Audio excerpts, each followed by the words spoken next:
Okay, they haven't started streaming yet. You see, I have to also work for the virtual space.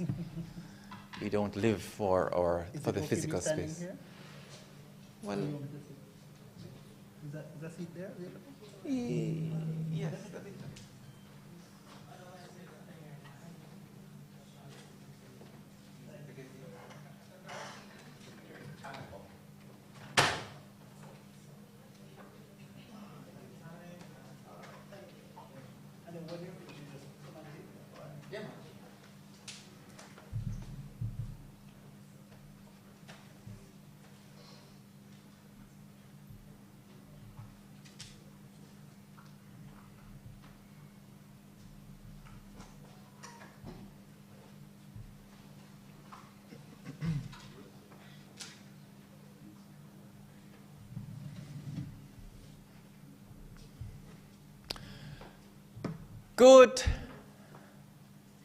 Good morning, everyone. Again, my name is Philip Clark, and I am the director at the Center for the Arts at University of Technology, Jamaica.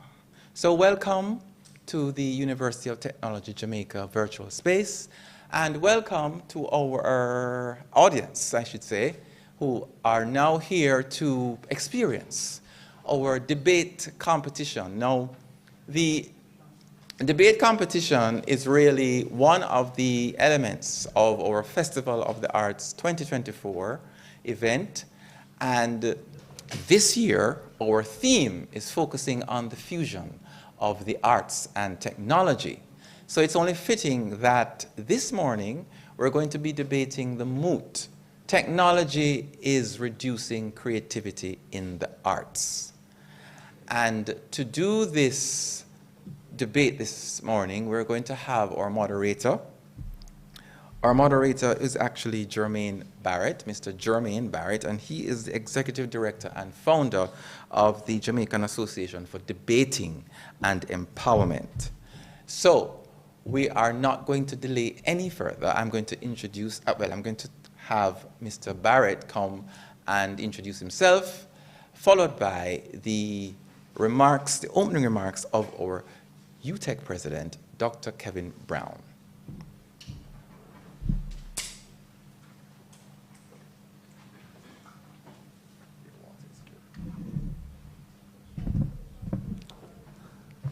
Good morning, ladies and gentlemen. Indeed. Of course, as you just heard, I'm Jermaine Barrett. I'm the founder and executive director for the Jamaican Association for Debating and Empowerment. But given the fact that I'm on the campus of the University of Technology, Jamaica, courtesy of the Center for the Arts, it's worth noting that I'm the coach of the UTech Jamaica Debating and Public Speaking Society. And if I may say so, the winningest debating society on the island. Right, Huey? All right, I think they agree by virtue of their silence. All right, so we're in for a treat today. And we're hoping that you, our audience online, will enjoy the festivities as much as I certainly will. I think we have our president, President Brown, President Kevin Brown, president of the University of Technology, and now invite him to come forward and to do his thing.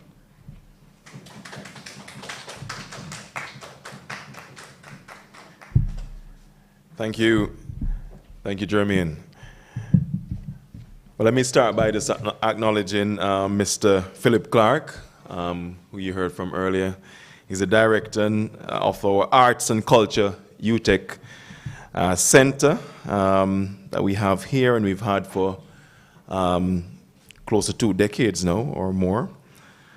To Mr. Jermaine Barrett, who is a very committed member of the UTech alumni. He forgot to mention that, as well as being the president of the Jamaica Association for Debating and Empowerment. And I really appreciate the work Jermaine does, because he's using debating as a tool for uplifting our young people.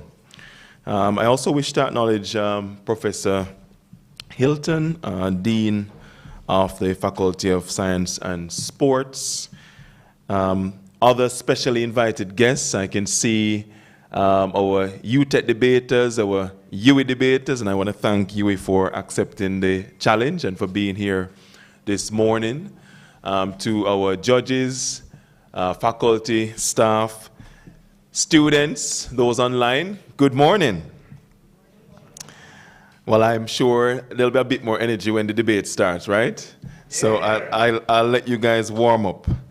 But I'm really delighted to welcome everyone here to the opening of our annual Festival of the Arts celebration hosted by our Center for the Arts.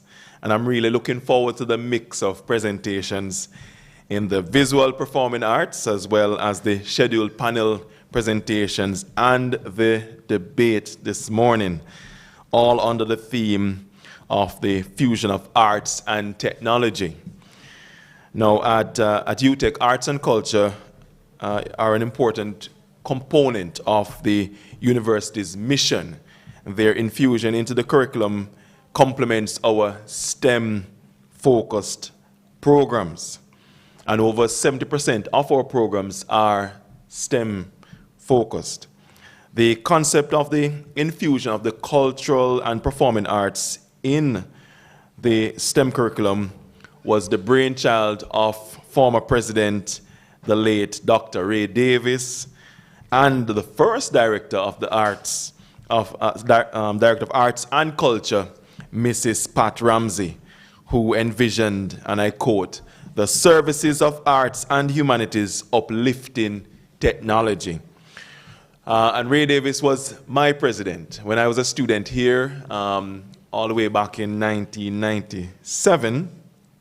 Ray Davis had just assumed the office of president of UTech. And one of the first major projects he undertook was the infusion of arts and culture, of course, influenced by the great Pat Ramsey. And if you've ever had the pleasure of meeting her, her energy is quite infectious. So she was very passionate about the arts. And so that's how we have the sculpture park, for example. That was a major mission that she and Ray Davis took on. And you can see today the sculpture park is a very important feature of our Papine campus. And the Arts and Culture Center lives on, right, in its new director, Mr. Clark. So it is in this spirit that we see the two not as competing elements, but as complementary disciplines that exist together for the benefit of molding well-rounded students at our university. It is through the arts that we want to develop the holistic student. So although I keep saying that, yes, we're a STEM-focused institution, we also appreciate that our students come with other skill sets, and they want to sing, and they want to perform, and they want to play drum and dance, and we want to facilitate those skill sets as well. You know, I just last week, I met a student who was doing computer science, and I said to her, well, what are you planning to do after you graduate? And she said, well, I'm going to go to dance school. I'm like, well, how do you? Computer science, dance school.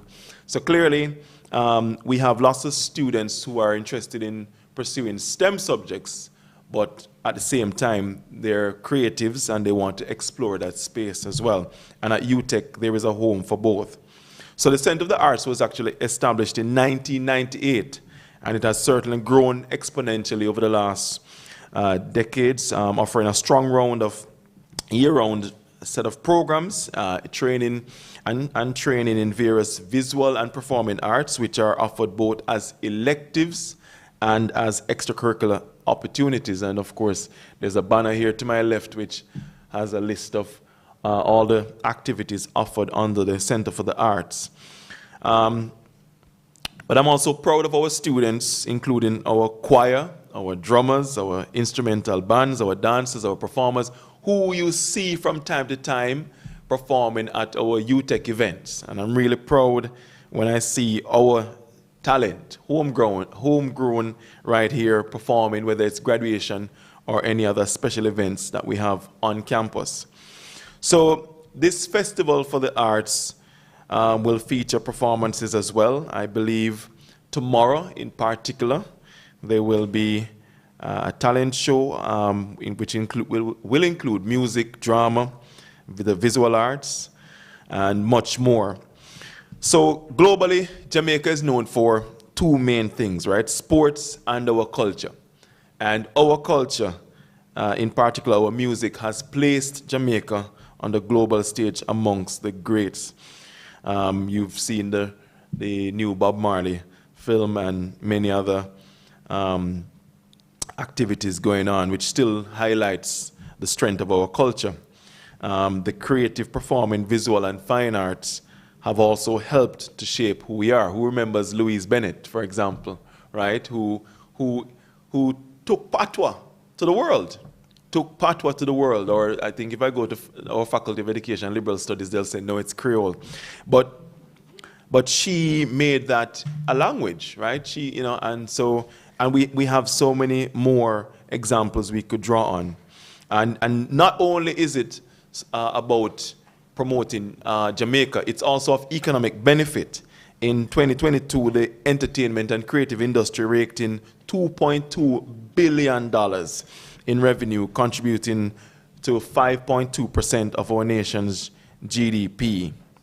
So it is in this context that it is good that we're having a Festival of the Arts that incorporates a panel to discuss the power of the arts. And the topic here is around technology versus humans and culture. And this is a very timely conversation, especially with the rise of generative AI. And we see that with generative AI, you can now generate visual arts and much more, right? So is it a competition, or does it complement the artists? So in closing, again, I welcome all of you who have joined in today, both here and online. Welcome to our campus if it's your first time. And please enjoy the showcase and continue to support our students in their artistic endeavors. Thank you.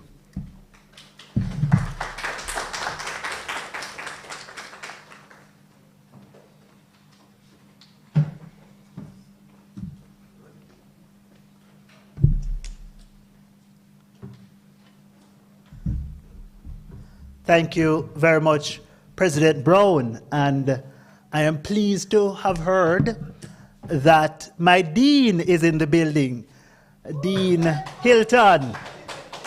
Indeed. Professor Brown would have just brought to your attention that I'm an alumni from the University of Technology, or of the University of Technology, where I studied industrial analytical chemistry within the Faculty of Science and Sport. Yes, that faculty now headed by Professor Hilton. Of course, ladies and gentlemen, we're here for a debate that pits two institutions. Yes, I like to rile up the competitive spirits, you know. Two institutions against each other. We have two teams from the University of Technology, Jamaica, and two teams from the University of the West Indies, Mona. Yes. And so, ladies and gentlemen, without any further delay, I now invite the team from the University of the West Indies, the University of Technology, Jamaica, operating in opening government, to introduce themselves.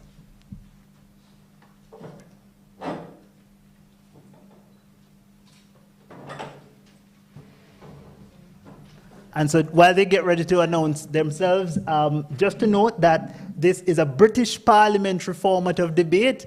So there are 4 teams in the debate. So we have an opening government team and a closing government team, all on the government or proposition side. And then on opposition, we have opening opposition and closing opposition.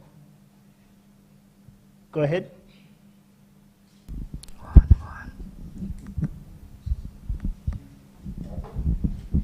Good morning, everyone. My name is Kaylor Mackenzie, and I will be opening. Good morning, everyone. Likewise, I represent the University of Technology, Jamaica. My name is Zachary Diego Nelson, and we collectively represent the opening government in this debate. All right. Give it up for opening government, ladies and gentlemen. And also on the government bench, we have a team from the University of the West Indies. Mona, please introduce yourselves. Good morning, everyone.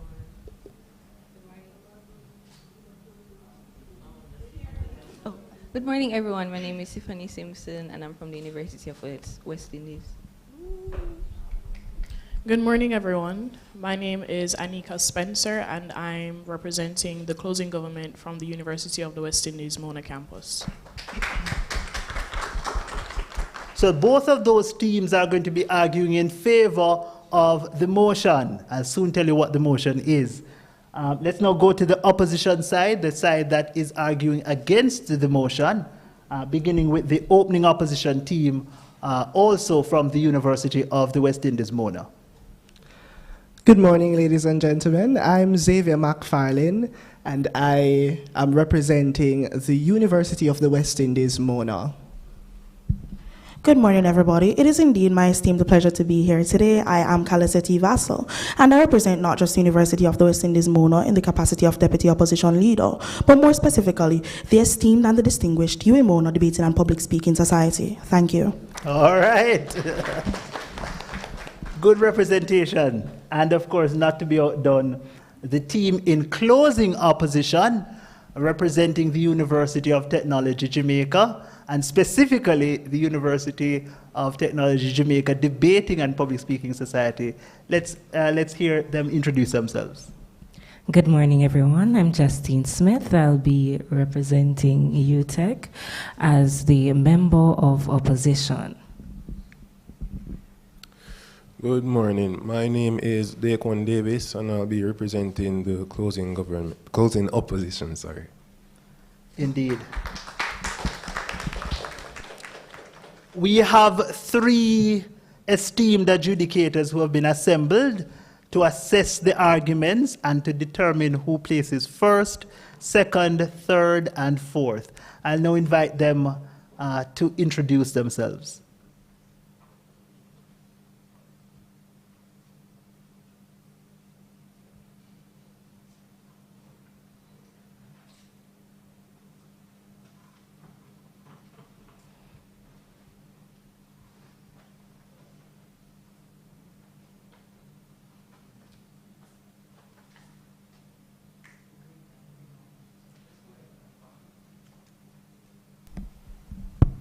Okay. All right. Good morning, everyone. My name is Kyle Lewis. I'm a student at the University of Technology Jamaica, studying computer science.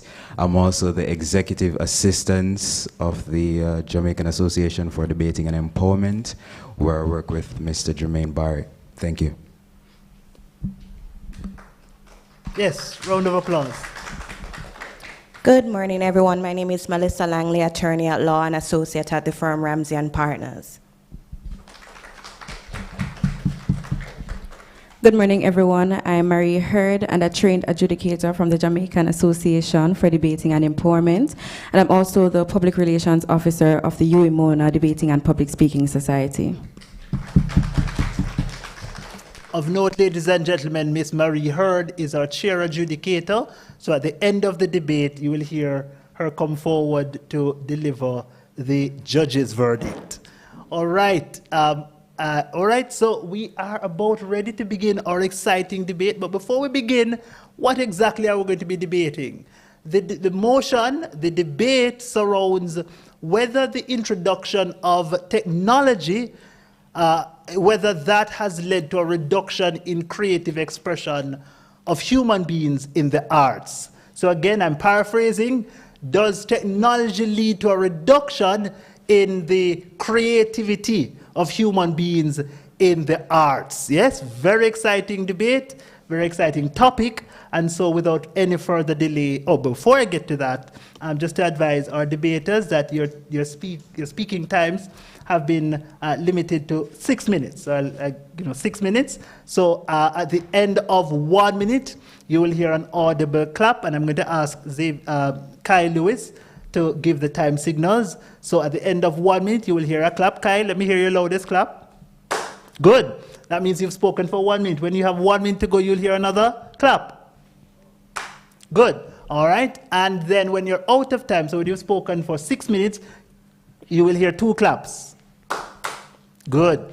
And then we give you 10 seconds just to finish up that last point, that last idea that you have. And so at 6 minutes, 10 seconds, we will hear continuous clap. That doesn't mean that we're celebrating the argument. It means simply that you're supposed to stop and make way for the other speaker on the other team. All right, are there any questions, debaters?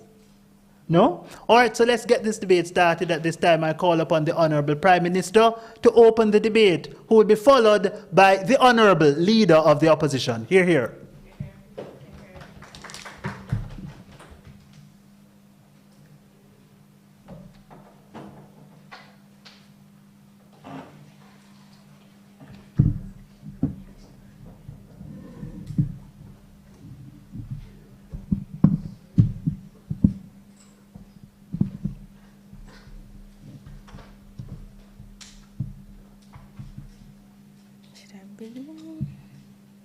Okay. Mr. Speaker, what is creativity? What does it mean to be creative?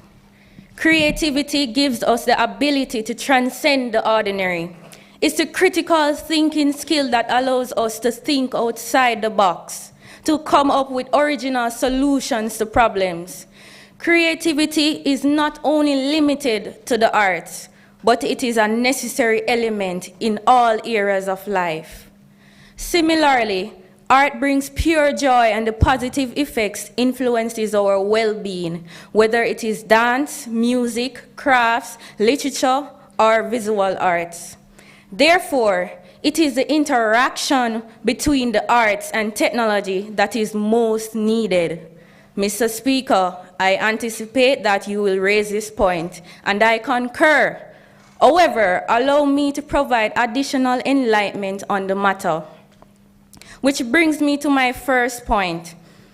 It has resulted in the loss of investment or incentive for someone to create something, anything.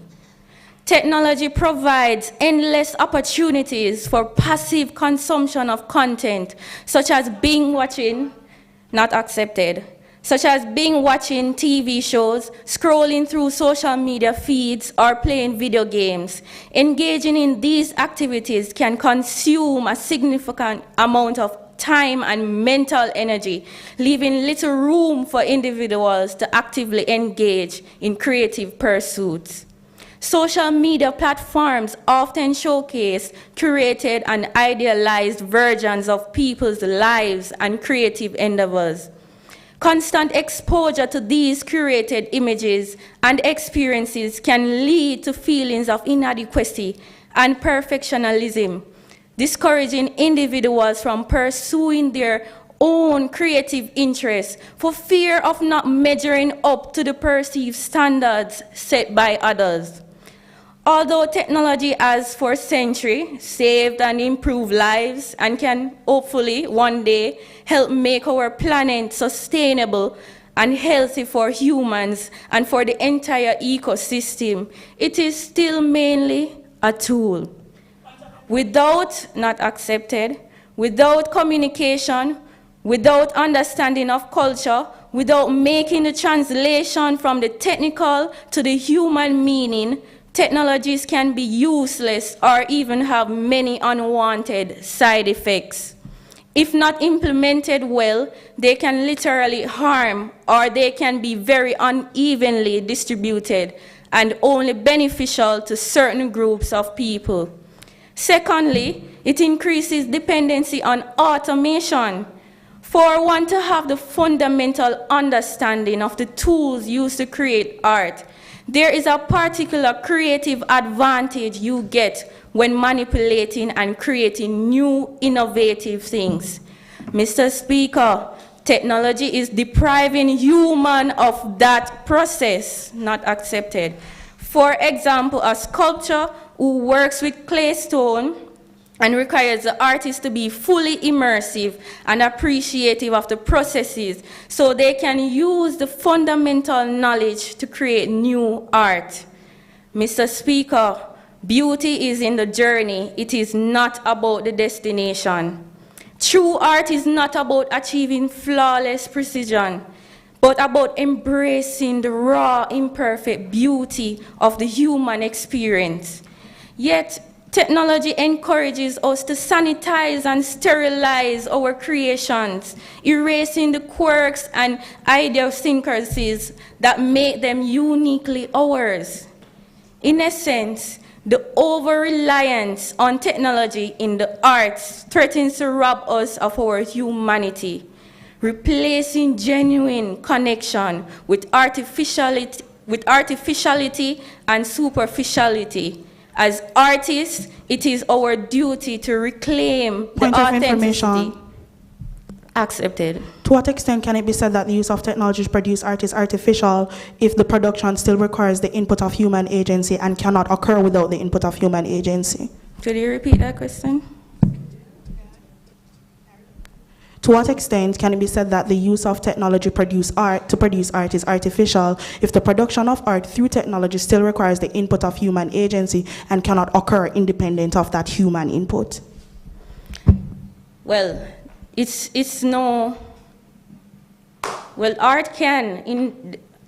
creativity and art is an important element to developing technology. However, sometimes there's a line that is blurred where we overstep and we're so reliant on technology that we forget that our creativity is also an important element to achieve something much greater without the use of technology. In essence, the over-reliance of technology in the art threatens to rob us of our humanity, replacing genuine connection with artificiality and superficiality. As artists, it is our duty to reclaim the authenticity of our craft, to imbue our creations with the depth and richness that only the human touch can provide. Thank you.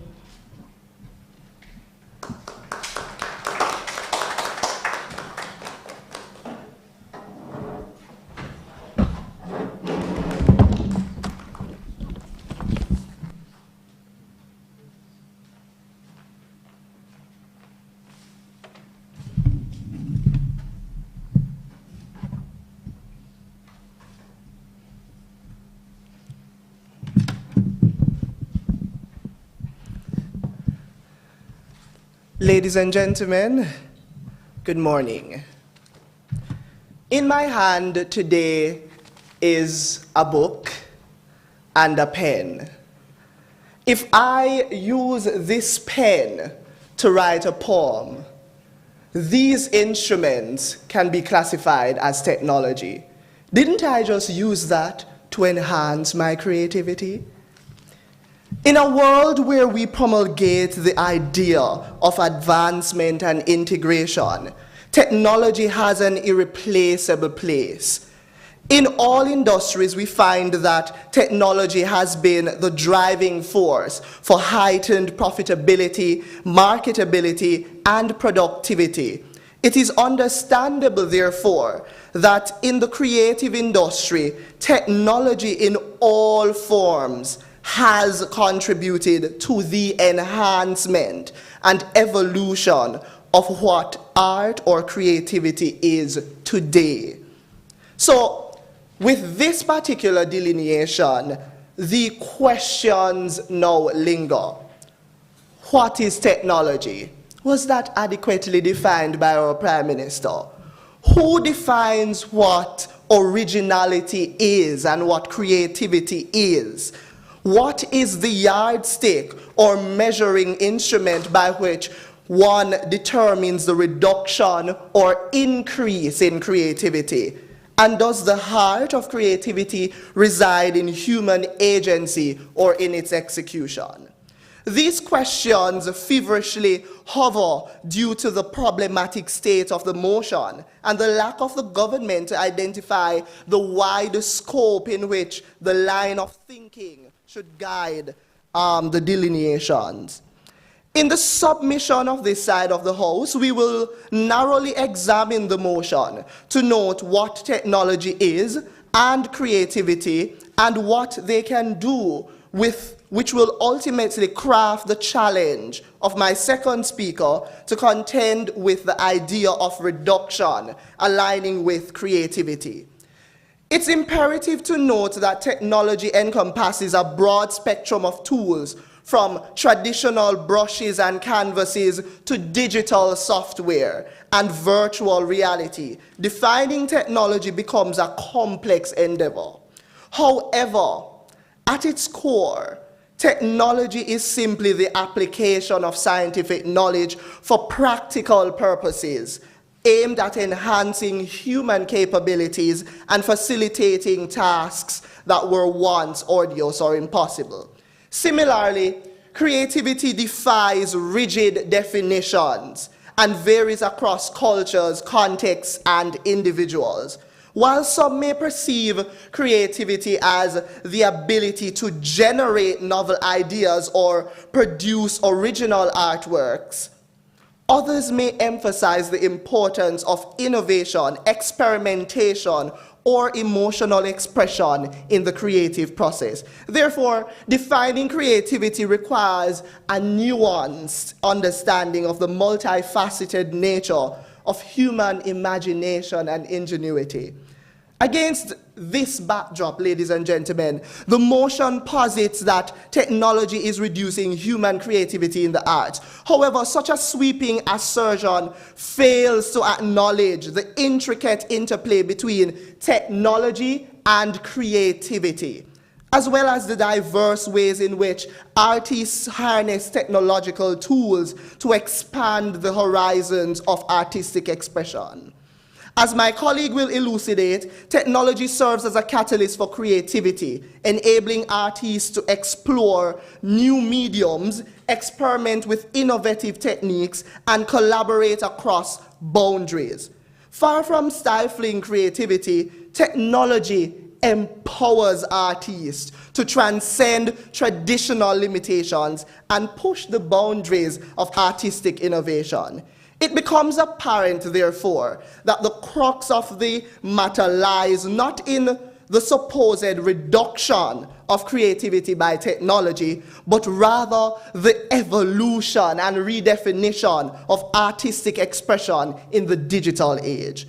So, technology, as we've highlighted, is not merely a tool, but a medium through which artists engage with and reinterpret the world around them. So whether it be through the manipulation of digital images, the fusion of traditional and contemporary techniques, or the exploration of virtual landscapes, artists are constantly adapting the possibilities afforded by technological advancements.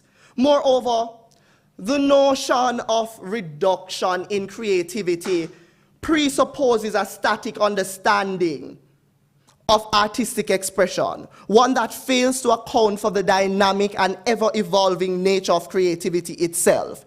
Creativity, by its very essence, is fluid and boundless, transcending conventional notions of limitation or constraint. As such, any attempt to quantify or measure creativity against a fixed standard is inherently flawed.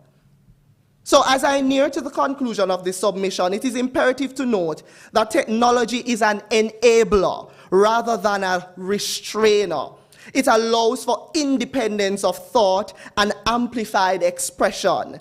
Technology fuels democratization, which is essentially facilitating and widening the ambit of art and creative expression that transcends demographics and foster inclusion and improved economic standing.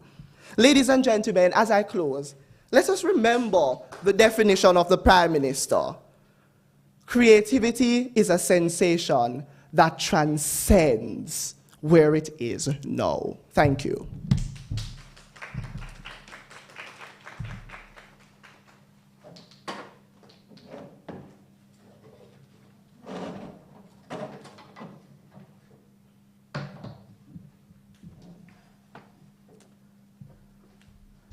Ladies and gentlemen, I think our debate is taking shape. Do you agree? Of course, of course, of course. Certainly, the Prime Minister tells us a few things, to include the fact that technology is effectively cheapening art and removing the incentive of the artist to invest their creative, their innovative talent in the creation of new and creative art. Of course, the leader of the opposition responds to say, well, you know, what do we mean by technology? Isn't technology simply the application of knowledge to find solutions to issues at large? Yes? And so the debate is really taking shape. The clashes are forming. And without any further delay, I now call upon the deputy speakers, beginning with the Deputy Prime Minister, to respond, followed by the Deputy Leader of the Opposition. Something I want you also to bear in mind, audience members, that debating is a participatory activity. So I want you, if you hear an argument that you agree with, say hear, hear. Let me hear you say hear, hear. Good. And if you don't agree with the argument, say shame.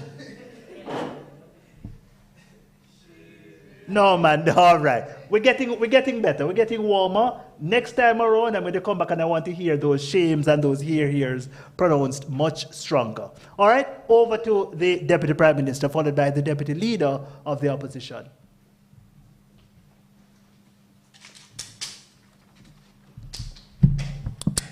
Thank you very much indeed, Mr. Speaker. Ladies and gentlemen of this honorable House and my fellow artisans, good morning to you all. Now, in rebutting some of the arguments that I've heard from the leader of the opposition just now, firstly, in his definition of technology. Now, we understand and we do concede that technology is the application of scientific knowledge to expand humans' horizons. But what he failed to mention, and is one of the most important facets of technology, is that technology, the end goal of technology at least, is for human interaction to be lessened. That means artists have less work to do. Mr. Speaker, technology offers a seductive palette of tools, filters, and pre-made beats, sample packs, that churn out results very quickly. And that is what he mentioned earlier, so artists expanding their horizons and all this kind of stuff. Mr. Speaker, he came with a pencil and a paper, but what do artists use today? They use a stylus and a tablet. That generates results far quicker and it reduces their creativity in the process. Mr. Speaker, it fosters a culture of instant gratification by passing the crucial struggle that hones true artist vision. True artist requires creativity and innovation. He mentioned innovation. We agree with it, but what is the essence of innovation? It is through experiences, things that we learn, things that we see on the internet and other places. But as a result of these things that are constantly flooded Point into of information. and not accepted, but Mr. Speaker, we are no less reliable on our ingenuity and immersive creativity, but rather on technological tools that have made overly accessible. Now we understand the facet of history in persons, the evolution of technology. For example, the cavemen used to mark on walls, then had a stylus, and then we had pencil, papers. Now we have tablets and this kind of stuff. And then we have artificial intelligence. Now, Dr. Brown would have come to us this morning and told us about generative AI. What that does is that it generates results. All the artist has to do is to tell the algorithm what it wants, and it produces it for them. That removes the creativity aspect of it. They just say something, they don't have any real thought in it. As to if you have a pencil and a paper, you have an idea of what you want, what you're going to draw. You're going to do some erasing in the process because you realize that something does not look right, not accepted as yet. Now, this leads to my first substantive, Mr. Speaker. In that technology as it is being used now, artists, it causes us not to understand the fundamental aspects of what it means to be creative, because everything now is being generated and we no longer consider or think about the atomic aspects of things. Now imagine a sculpture, as the Prime Minister rightfully said, the resistance of stone beneath their chisel. Now what is being used is 3D printing, so they don't really have to do much. They're not exposed to the material. They're not feeling the material to feel the texture and these kind of stuff. This is what art is about. It's not just about producing results. It's about your experience and your connection to whatever art form you have. I'll take it quickly. Okay, so wouldn't you credit conceptualization as independence of thought that credits creativity? Right, but then we have the over-reliance on technology, which allows us just to say we have a thought, but we don't experience with the thought. You talked about experimentation and innovation and And yeah, and these kinds of stuff. But there is no experimentation in it because you want a result and you get to the result immediately through the over-reliance on technology. That removes the journey from the process, which the Prime Minister have talked about. So, Mr. Speaker, I posit my second contention that algorithms further tighten their grip on our artistic expressions. Now, the Prime Minister have rightly come and told us about our use of Instagram, Facebook, and all these other social media platforms. And what algorithm does is that it constantly shows us things that we are exposed to. So that removes any form of horizon expanding that he would have talked about. So what an algorithm does, essentially, as a computer science student, I can tell you that it constantly feeds you things that you constantly like. So persons who use Instagram, for example, this is a shared experience for all of us because we're constantly seeing things that we would have seen yesterday and the day before. That is what an algorithm does. It continuously shows you things that you like. It doesn't expand anything as you would have told us as a Point of information. Not accepted. Mr. Speaker, technology with this relentless push for predictability threatens to drown out the unique voices that define artistic progress.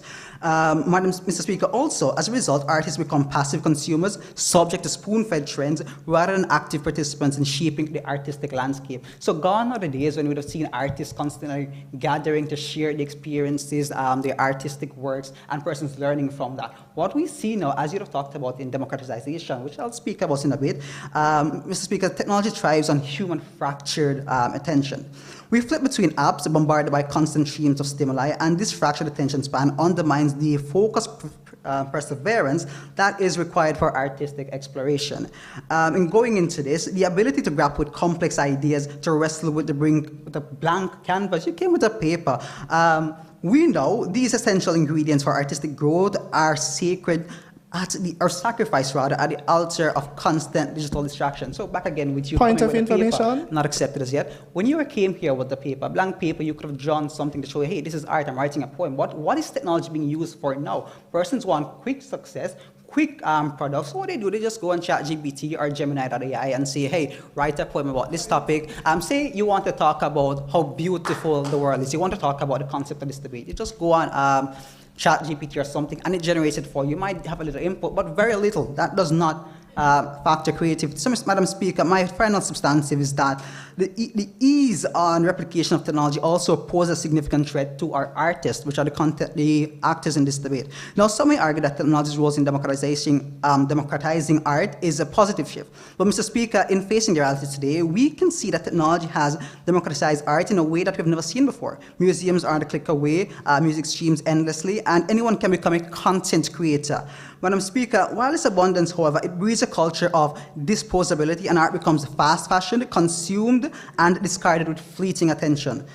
Mr. Speaker, technology's ease of replication poses a significant threat to our artists' incentive. The blood, sweat, and tears that they once would have poured to create artistic works is now removed because everything that they do is easily being replicated. If you go to Bashko or one of these stores and we see an art piece and put it in our wall, if you go to somebody else's house, we might see that same artwork. That removes any sense of originality that any artist would be incentivized to provide. So with that, Madam Speaker, this government proudly proposes this motion. Thank you.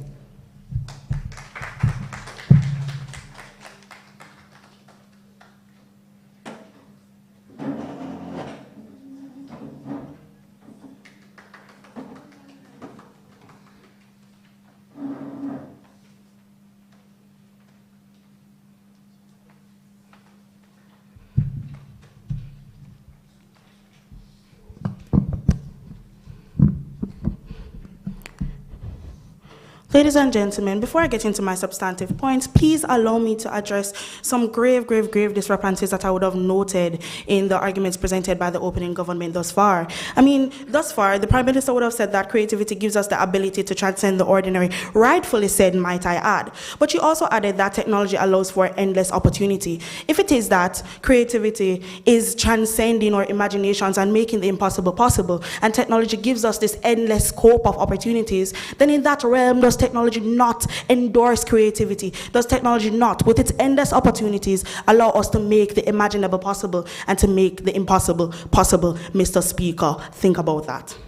The Prime Minister would have also stated that technology perpetuates a lack of understanding of culture. But need I add, Mr. Speaker and noble audience, let us think about the fact that even in our own current realities, think about TikTok, for example. Technology has enabled us to create a global artistic community, noble audience, because it allows for the sharing of art for people that transcends geographical borders. Take, for example, dance. So many Jamaican dances now incorporate dance moves from this one UK dance content creator known as Catcherel. So many international dance artists now are taking moves from our own Rebel. We're creating a global artistic community, and we cannot disregard the importance of technology in achieving this. Point of information? Accepted. So when we see on social media there's a constant stream of the same dance moves, the same thing, where's the originality in that? Well, what you're trying to establish there is a logic of causality to say that the only thing that is coming from this global artistic community is repetition of dance moves. But I would like to point out that the fact that people are reinforcing these dance moves and they're continually doing it is also a sign of cultural integration. It is showing that people are attaching themselves to these shared different cultural aspects of dance and different forms of art and participating in them. So, I feel like we should also note that while we're seeing the same dance moves, it's not the same people doing the same dance moves. It's different people doing these dance moves. It's different cultures doing these dance moves. It's different cultures incorporating and integrating and interacting with these things. Point of information? Not accepted at this time.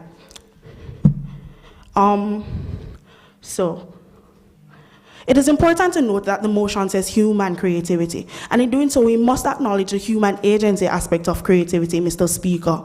Now, my opposition leader would have raised a very, very important question. Where does creativity begin, and on what does it depend? Does it depend on agency, or does it depend on execution? Just because we're not playing as an active role in the execution does that limit or discredit the effort that we had to put in conceptualizing this thought. You spoke about generating images through AI. However, it is important to know that we as humans have to give the prompt to the AI to generate what it is that we want. We still have to fine-tune this image. If the image doesn't come out the way we want it, we still have to go back to the drawing board and adjust this conceptualization. You spoke, not accepted at this time. You spoke about how we allow ourselves to get these quick results, however, and you spoke about how this eliminates the connection of the artist and their art. However, we can also view this through the lens that this actually allows artists more time to focus on connecting with their art. Take photography, for example. If we were to go back to the days where photographers had to stay in the darkroom and develop their images, as opposed to now when they can simply put them in Lightroom and edit them, this actually allows the photographer more time to interact with nature, interact with its subject, and to get the tedious work and the editing done at a faster rate to actually connect with the essence of his art, which is the subjects. Now, you may go ahead. Thank you for that. So yes, where does creativity begin? Does it depend on agency? The motion spoke about human agencies. Of course, we must acknowledge it. Does it begin with a simple aha moment, like when Archimedes finally cracked the code to the Archimedes principle? Who gets to decide where creativity begins and on what premise? Well, since the government did not, I think I ought to try my luck. As per the tenets of visual communication, the ability to be creative first starts with an enhanced visual cortex. This, according to the theory of Gestalt, emphasizes the role of perception and how the mind organizes, and the mind, i.e. the human mind, organizes information to create sensory information into meaningful wholes. We, as the artists, are still interacting with the art because it is still up to us. The task is still ours, Mr. Speaker, to make sense of the things that we're interacting with, to create these artistic concepts, and that is human agency, and it cannot be denied. Gestalt psychology also implies that a unique perception is what sparks the creative process. The 4 stages of the creative process, as outlined by the Wallace model, is preparation, incubation, illumination, which is the aha moment, ladies and gentlemen. So I present this information to you today not to elucidate that I indeed have a 3.9 GPA in my media arts degree, but to emphasize the importance of human agency in creativity. President Kevin Brown himself would have mentioned a student that he has who though does a comp-sci degree, has creative pursuits, and he deems this creative because it is the human agency and the human intent to create something despite doing something that is not grounded in the arts. As my opposition leader said, technology is literally any tool that aids in execution, from a paintbrush to a pencil to Adobe Creative Suite.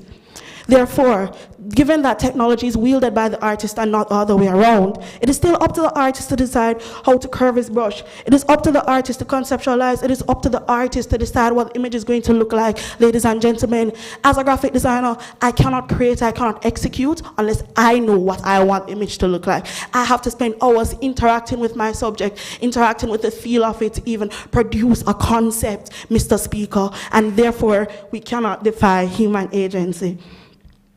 As I wrap up, we can also acknowledge that technology is very important in the art because it widens the scope of people who can actually create art. So these marginalized voices that the government was talking about, what it actually does, it enables them through AI technology. Blind people can use text-to-speech to create images. They can generate images and stuff. Thank you so much for listening. This was lovely. I hope you've seen why opposition is indeed valid. And yeah, go technology.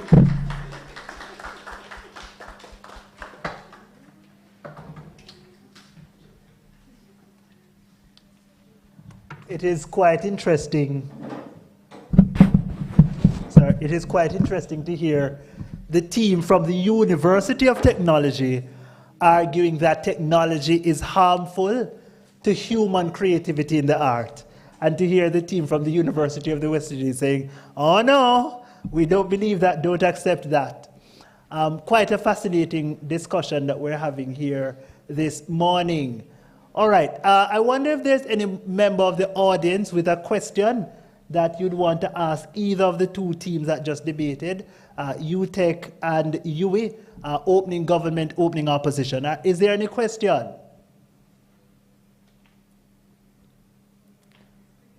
Still thinking, still mulling, still formulating your positions, are you? All right, that's good. All right, so without any further delay, and by the way, think about the arguments that you're hearing put forward, and at the end we're going to have a little conversation with each other about the topic that's being debated. Of course, we're talking about technology and whether its growing use is having an adverse impact on human creativity in the art, all right? Of course, we hear ideas surrounding agency, and the agency being a foundational concept in determining what creativity is. We're hearing that there is not a robust, a clear understanding as to what creativity really means, and even technology. Again, there's a battle, there's almost a definitional battle surrounding what do we mean by technology. Fascinating debate. All right, so the debate continues this time with the closing team's presentations. At this time, we welcome from the closing government team representing the University of the West Indies, Mona. Let's make welcome the government member. And that speaker will be followed immediately by the opposition member from the University of Technology, Jamaica.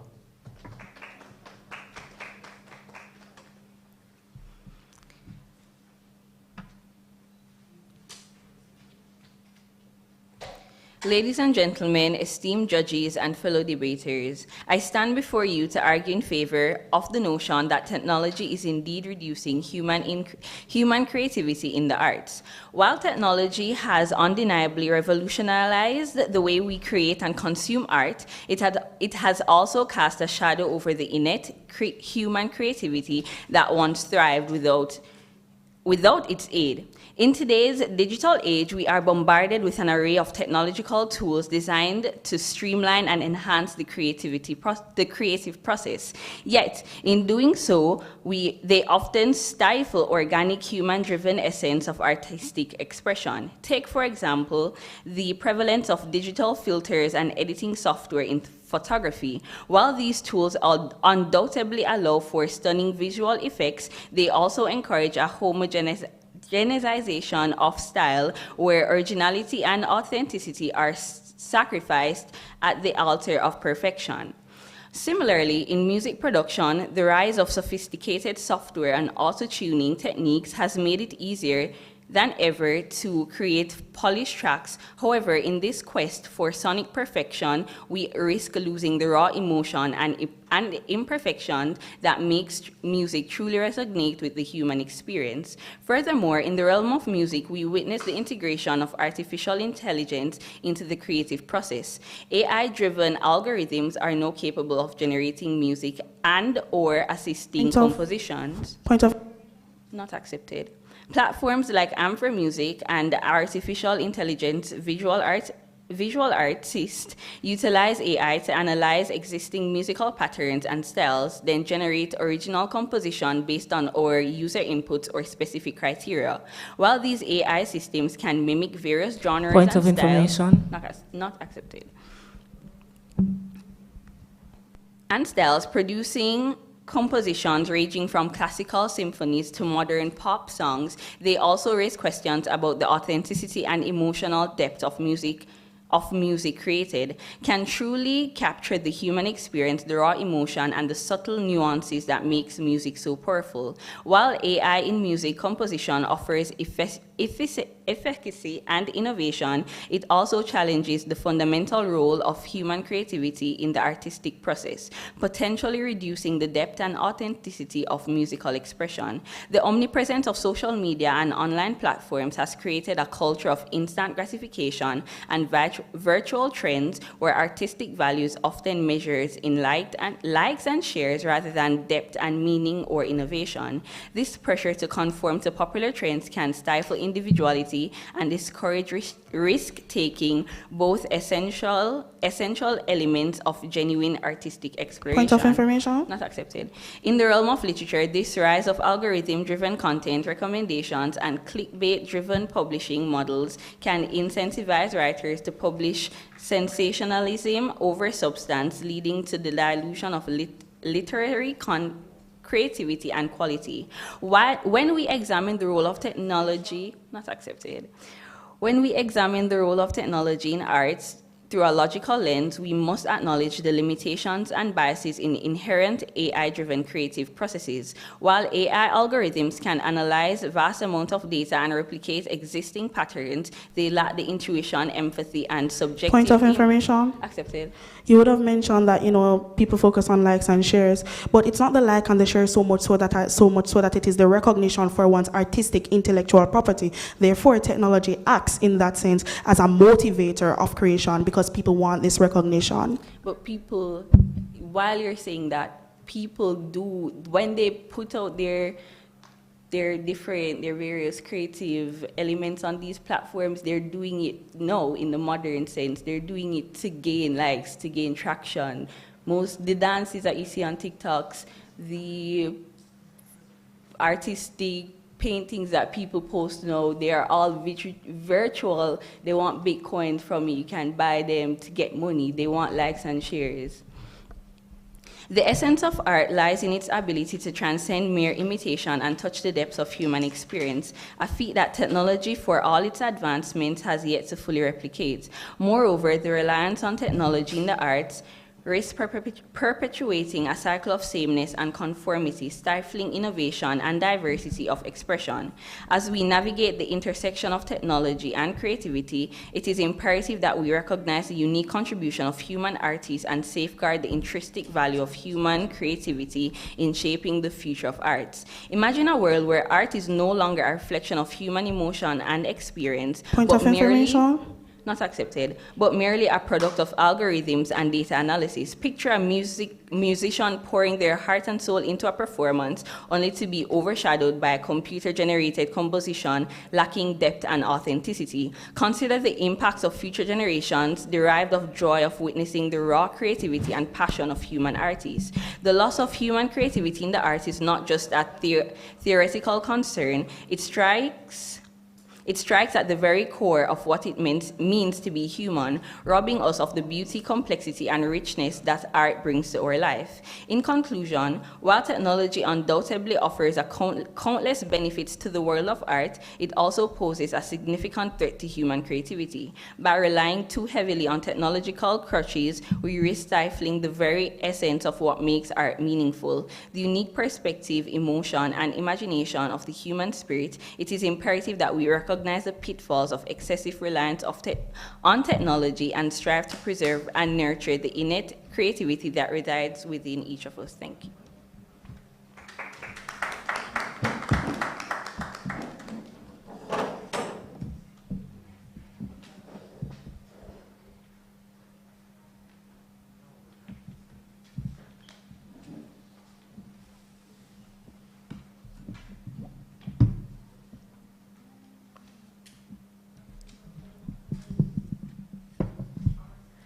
Mr. Speaker, isn't it interesting that the government has come to us and spoken about how technology is reducing creativity in the arts while they are here speaking on their cell phones to deliver their artistic speech?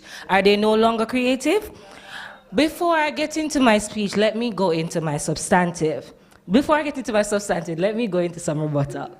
Firstly, the government would have come and spoken to loss of incentive to create anything. However, my substantive will expound on this point where technology actually creates incentive for regular individuals as well as artists to create art. Secondly, the government would have come and spoken about the over-reliance on art, making it sterile and only the human touch would be lost. But I do posit, do you not sit down and input your own human touch into each and every work that you do? Is that no longer creative? The government would have also mentioned, the deputy leader would have mentioned replication and copying of technology. But there are policies in place, like watermarks on images on Google, that would alleviate the just copying and pasting of somebody's work. Let me get into my substantive. Firstly, technology is enhancing creativity in the arts through democratization of artistic tools and resources. In the past, art has been expensive. The materials are expensive, and there has been a limited access to a privileged few. However, advances in technology have made high-quality tools and resources more affordable and accessible to a wider range of individuals and not just artists.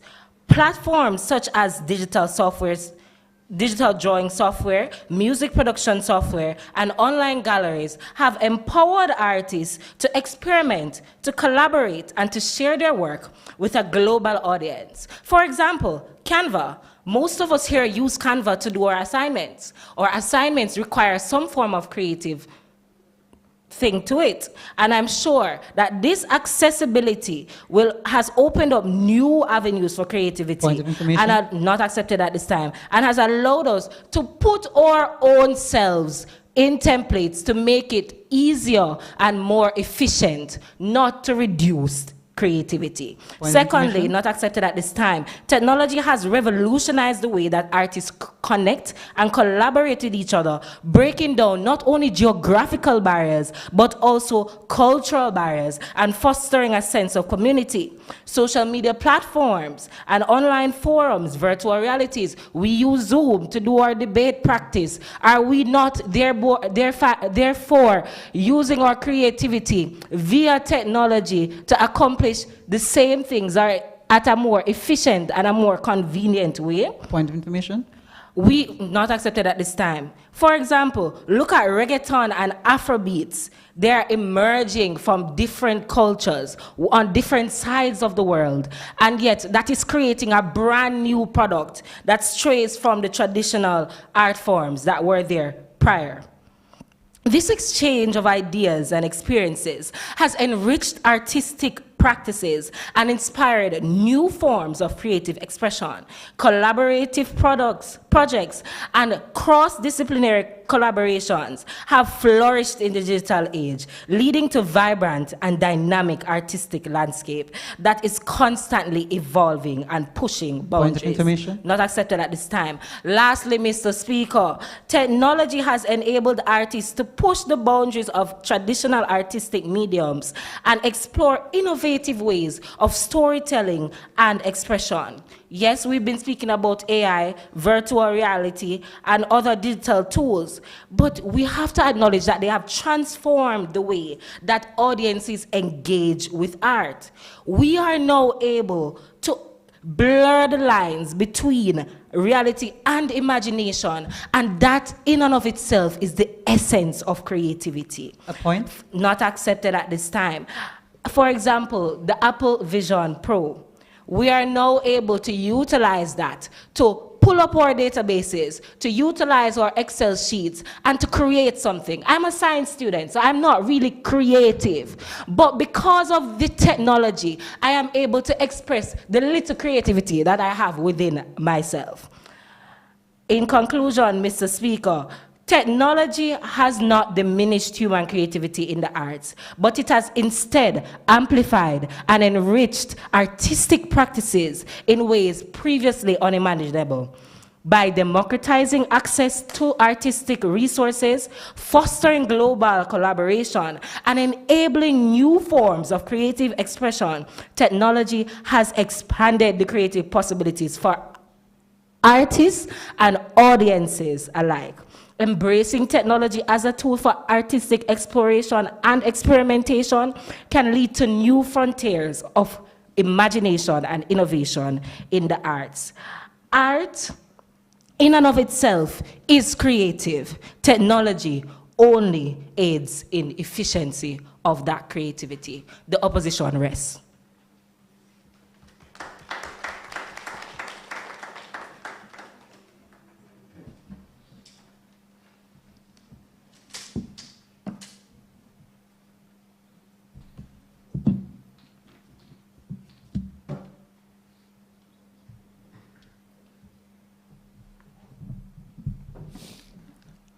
Following those two submissions from the member speakers, we're led to wonder, is technology simply aiding in propelling human creativity, or is it in some way or the other diminishing, changing, lessening the burden on human beings to be creative?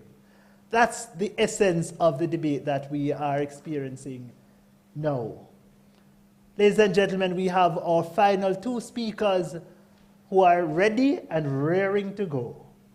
At this time, I call upon the whip speaker from side government representing the University of the West Indies, Mona, to come forward and to deliver their presentation, followed by the final speaker in our debate, the whip speaker from side opposition, representing the University of Technology, Jamaica.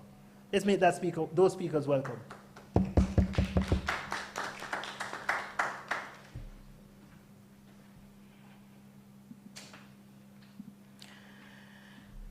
Thank you. Esteemed judges and fellow debaters, for your attention. As Steve Jobs once said, technology is nothing. What's important is that you have faith in people, that they're basically good and smart, and if you give them tools, they'll do wonderful things with them. I do understand that my opponents, through the analogy of a pen and paper, have allowed us to recognize that tools are widespread. But it does allow me to pose this question. On what basis or level do these tools begin to become negatively influential? At what point in time do these tools create permanent reliance for artistic exploration?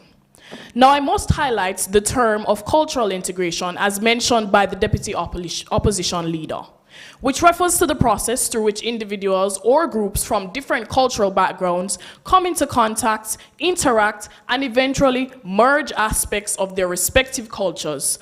Although an intricate part of culture, there poses a great risk of loss of authenticity.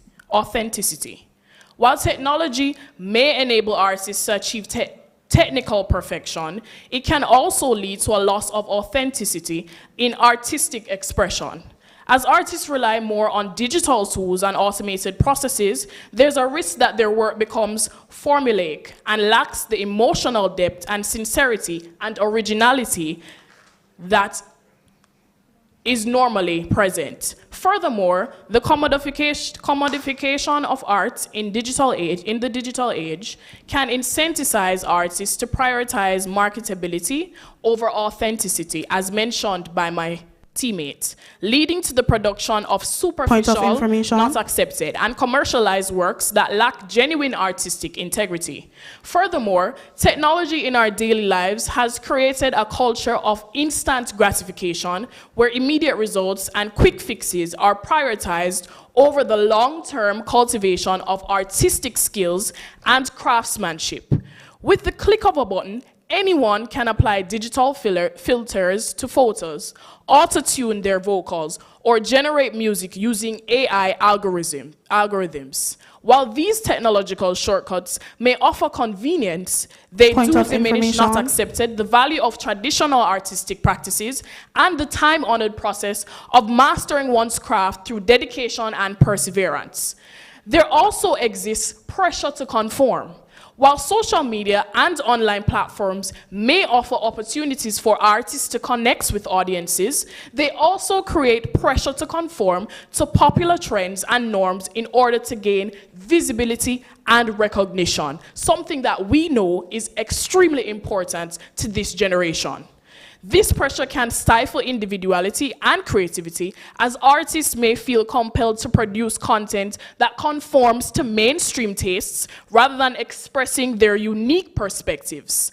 As artists rely more on technology, there's a danger that traditional craftsmanship and techniques will be forgotten or marginalized, leading to a loss of cultural heritage and artistic diversity. Additionally, the digitalization of traditional practices, not accepted, may result in a loss of tactile and experiential knowledge, as the physicality and embodied aspects of traditional arts are replaced by virtual simulations and digital representations. This cannot accepted. This can diminish the richness and authenticity of artist expression. Artists have begun to feel more compelled to chase fleeting trends and to produce content that caters to algorithmic preferences, rather than staying true to their own vision and voice. In this competitive digital landscape, the pursuit of originality and authenticity can become secondary to the pursuit of virability and social validation, not accepted. In conclusion, as I read from my cell phone, opposition member, as technology has made me too lazy to write, I recognize while technology undoubtedly offers numerous benefits and opportunities in the realm of creativity and the arts, it also poses significant challenges to the preservation and cultivation of human creativity. As we navigate this complex relationship between technology and creativity, it is essential to recognize the importance of fostering deep and meaningful artistic exploration, nurturing individual creativity, and safeguarding the intrinsic value of human expression in shaping future of the arts. The government rests.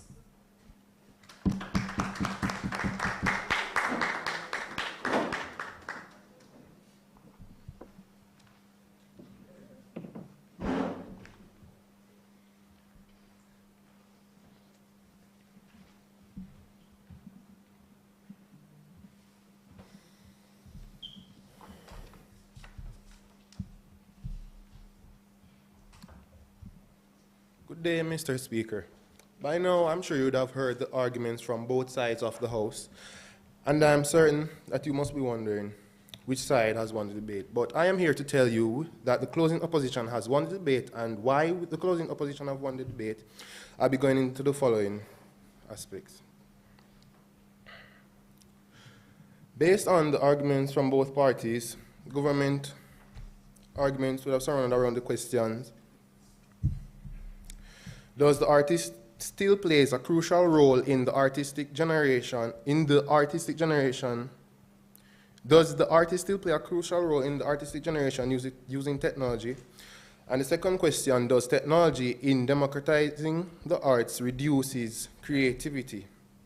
Now, the following points would have been touched on by the opening government, which would be loss, the artists will lose incentive to create anything, lose incentive to create art. And my member would have said that technology actually creates incentive for the artists to create art because it allows them to touch on broader horizons and aspects and so on and so forth. Another point that has been raised is the over-reliance on technology.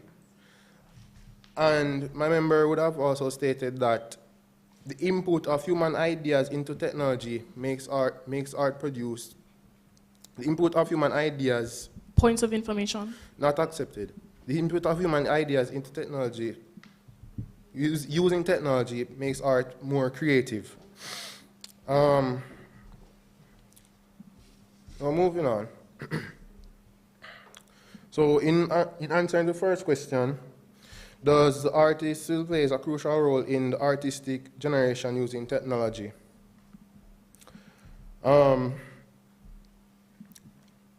Yes.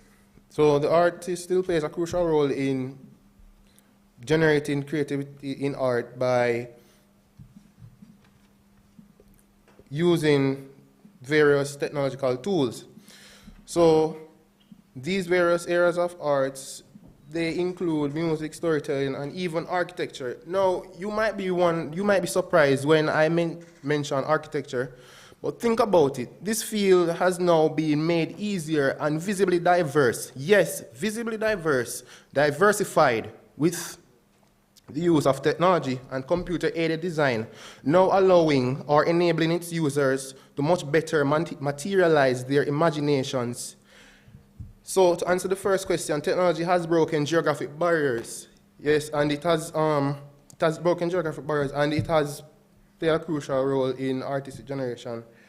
So, point of information? No, not accepted. Now moving on to the second question.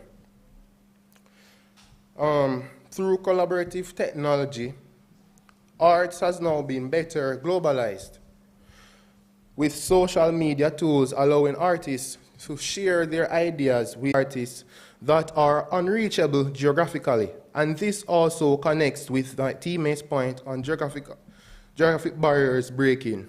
With this, the ideas are multiplied, which can only create a giant pool of diversity, birthing even further creativity. Not accepted at this time. Take our debate, for example. Considering that it is an art form, debate as an art form, I am sure you have all used technology to collaborate with your teammates to allow for the sharing of ideas, as I would have mentioned earlier, and the further stimulation, points of information? Not accepted. This further stimulation of creativity is also allowed for. In conclusion, as my member would have said, embracing technology as a tool for artistic exploration and experimentation leads to new frontiers and imagination and creativity. Point of information? Not accepted. Yes. So with the following reasons and answers to the questions, the closing opposition has clearly won this debate. With this, the closing opposition rests. I thank you.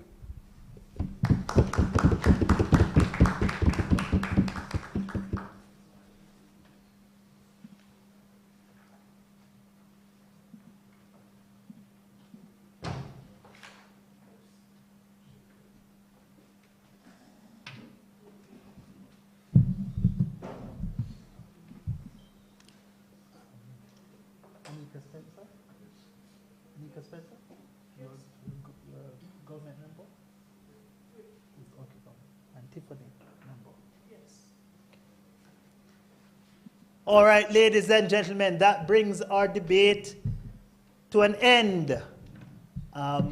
Really enjoyed the spirited exchanges of ideas and arguments. And at this time, I invite you to give all four teams a strong, rousing round of applause.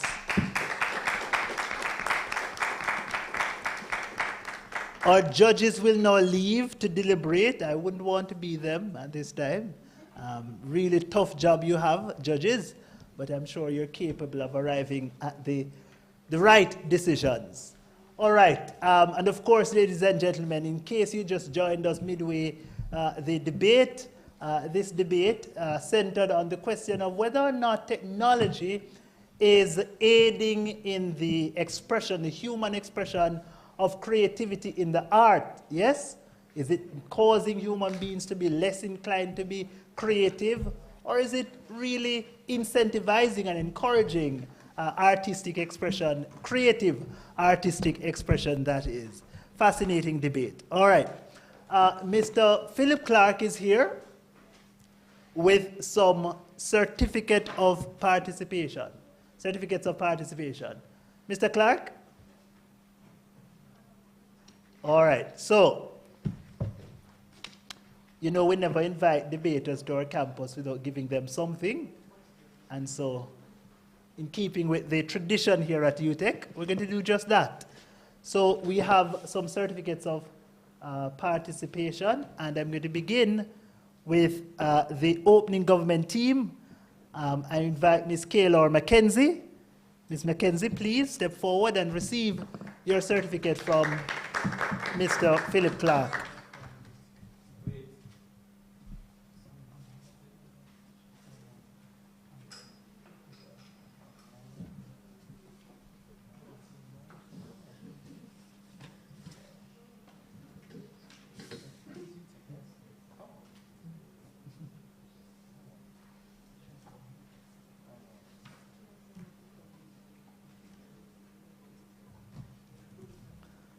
All right, and after Ms. McKenzie receives her certificate, next up will be Mr. Decardiego Nelson, who is her teammate on the opening government team.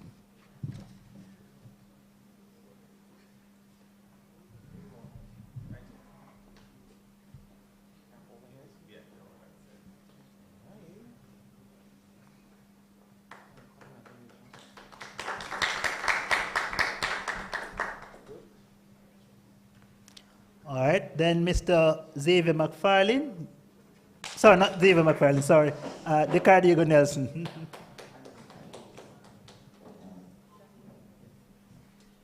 What's the next one? Yeah, Decardiego Nelson. And then Xavier McFarlane next. Okay.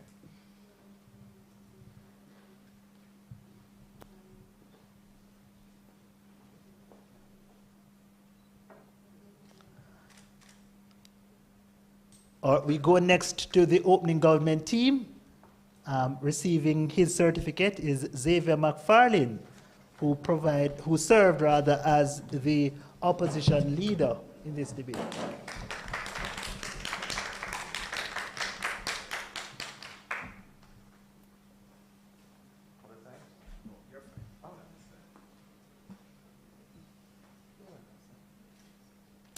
I should advise you that Xavier McFarlane is an officer of the Jamaican Association for Debating and Empowerment. He serves as Deputy Programs Manager for the Primary Division. Next, Calicia Vassell. Calicia Vassell, also from the opening opposition team. She served as Deputy Opposition Leader, and she as well an officer of JADE, in the capacity of Deputy Programs Manager for the Secondary Division.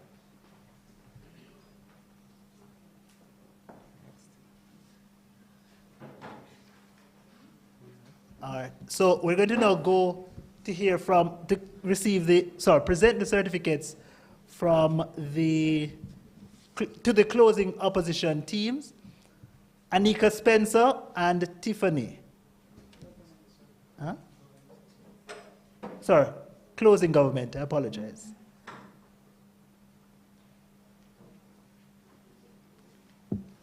Of course, so Anika Spencer and Tiffany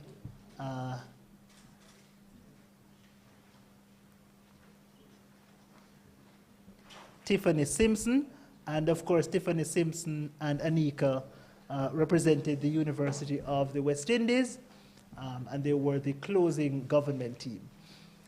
The final team in our debate, the team representing closing opposition, Ms. Justine Smith, who will be followed by Mr. Dequan Davis.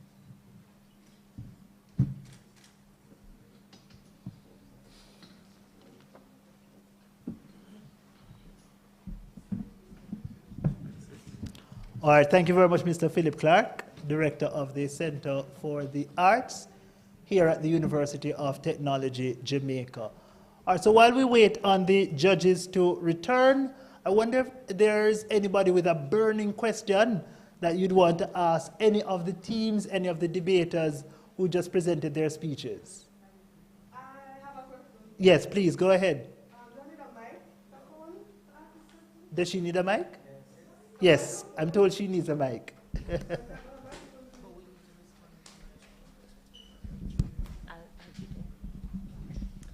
Okay, thank you so much. I enjoy your presentation just now. I understand the rise of AI and the use of advanced technology to make our life easier. But my question to you is, as a media specialist, in what way we can tackle in this creative space if we allow these technology to take our job? I think that question goes to Calicia Vastel. Yeah, it'd be us because it's Well, you Okay, did say as a so- media specialist. Oh, who's a media specialist? I think it's Calicia, right, Calicia? Yes, sir. Yes. So go have a go at that one. And then somebody can follow up with a response from the opposing team.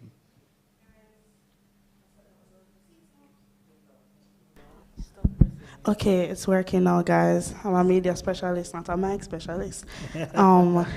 Yeah. So I really do think that the viewpoint that we take when we consider the conversation surrounding technology and how it informs the decisions that we make as artists is a little bit general, because we would like to believe, that the media's and technology's effect on the artistic process and the creative process is all encompassing and omnipotent and pervasive, but in truth and in fact, it's not. I mean, for example, this one media theory, it's called the limited effects theory, it's post-positivist. So it's based on empirical research, and it actually shows that, the way how people interact with media and technology is not so much so very general in scope and, the media says this, so I'm going to do this, and the media,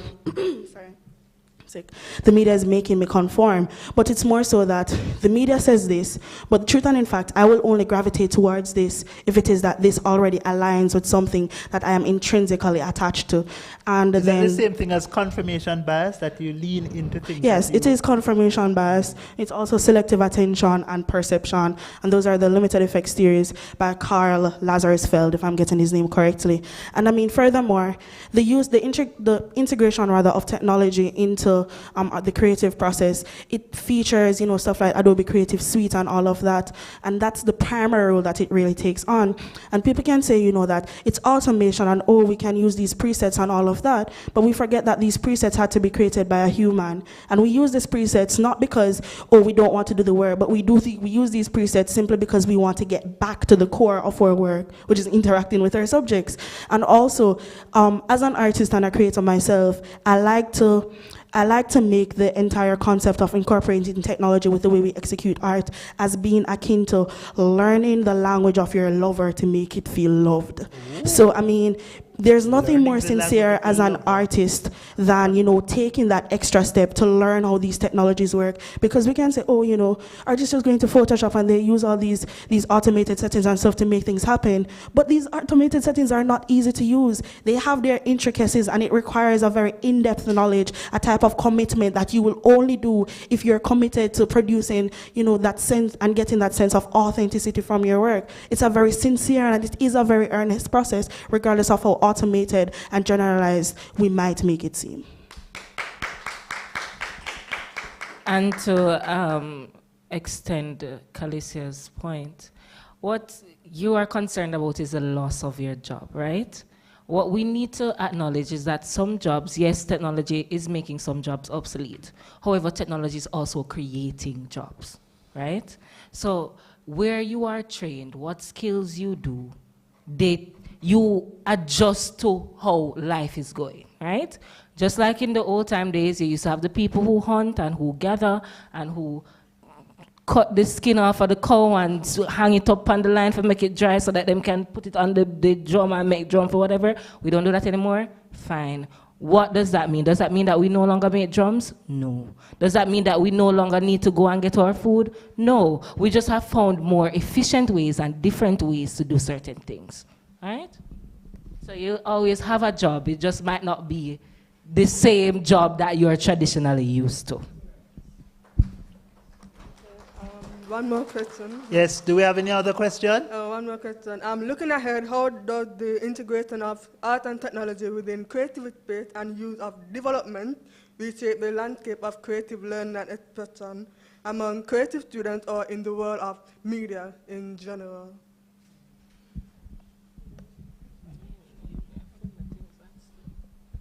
Okay, so it's all about like enhancement, because at this particular level, you'll understand that every facet of life or in every particular industry, there is some level of evolution, and that evolution is catalyzed by technology and the advancement thereof.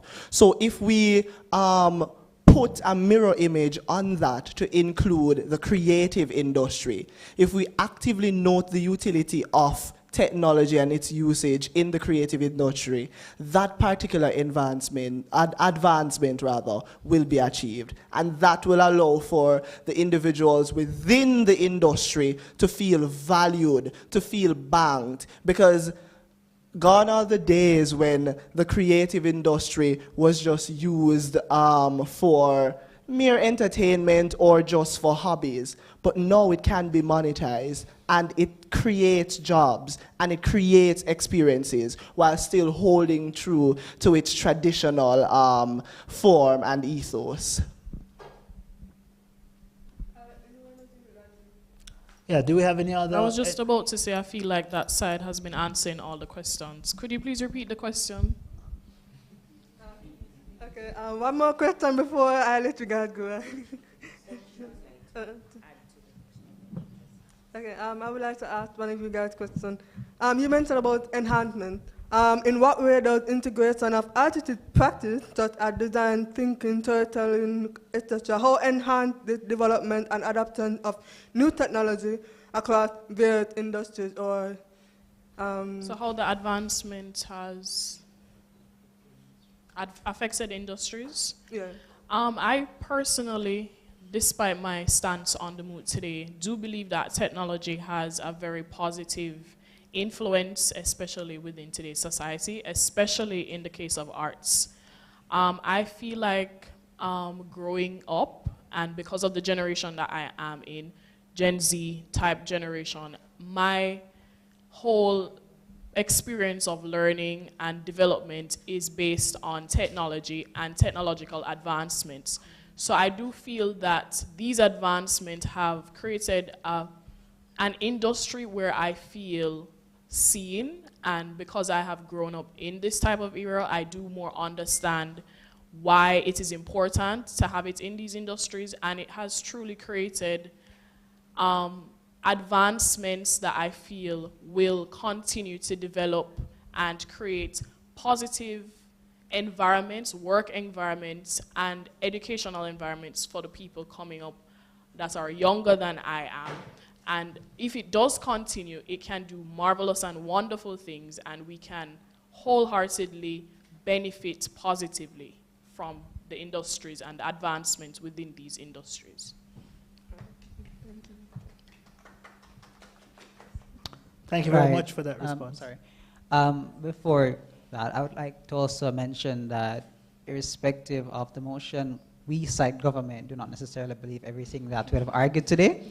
But on your question as to how technology has impacted these industries. Now, I'm very happy when Xavier would have come and mentioned that technology is not limited to, say, generative AI. It also includes the tools that we use, how the tools have evolved to make life more efficient for practitioners, for artists, and persons of different trades. So even when Daquan also mentioned architecture, now that's a very important field. I love architecture. I might not be an architecture student, but I have a love for designing houses and that kind of stuff.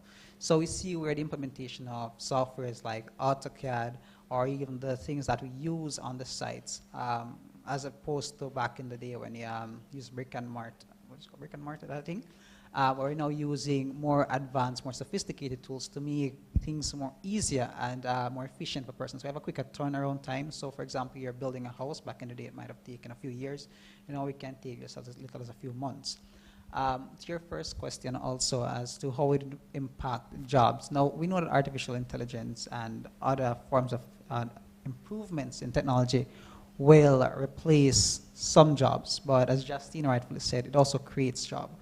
What is imperative for us is for us to continue to learn, to build our skill set. We can't necessarily just focus on one particular field. We have to broaden our horizon or scope, the things that we learn, and learn how to navigate with it, because technology is going to continue to develop. Persons back in the day would have faced the technologies that we are used to today, and they have had to adapt and grow with it. So likewise, we also have to adapt with what exists now and what will continue to develop. Adding to what was being said about the tools and how the tools can help to like advance. I was a performing arts student, and prior to being in, say, sixth form, work was like rigorously harder as my teacher didn't allow us to like use like technology that much. But when I got to sixth form, my teacher was like, oh yeah, you can like incorporate this and you can incorporate that. And working alongside technology, it did wonders. Like the work was way easier, and we still managed to use our artistic creation to like produce content that was worthy and up to par. So like we can coexist and work with technology, just work hand in hand. I have another point, but I cannot see it for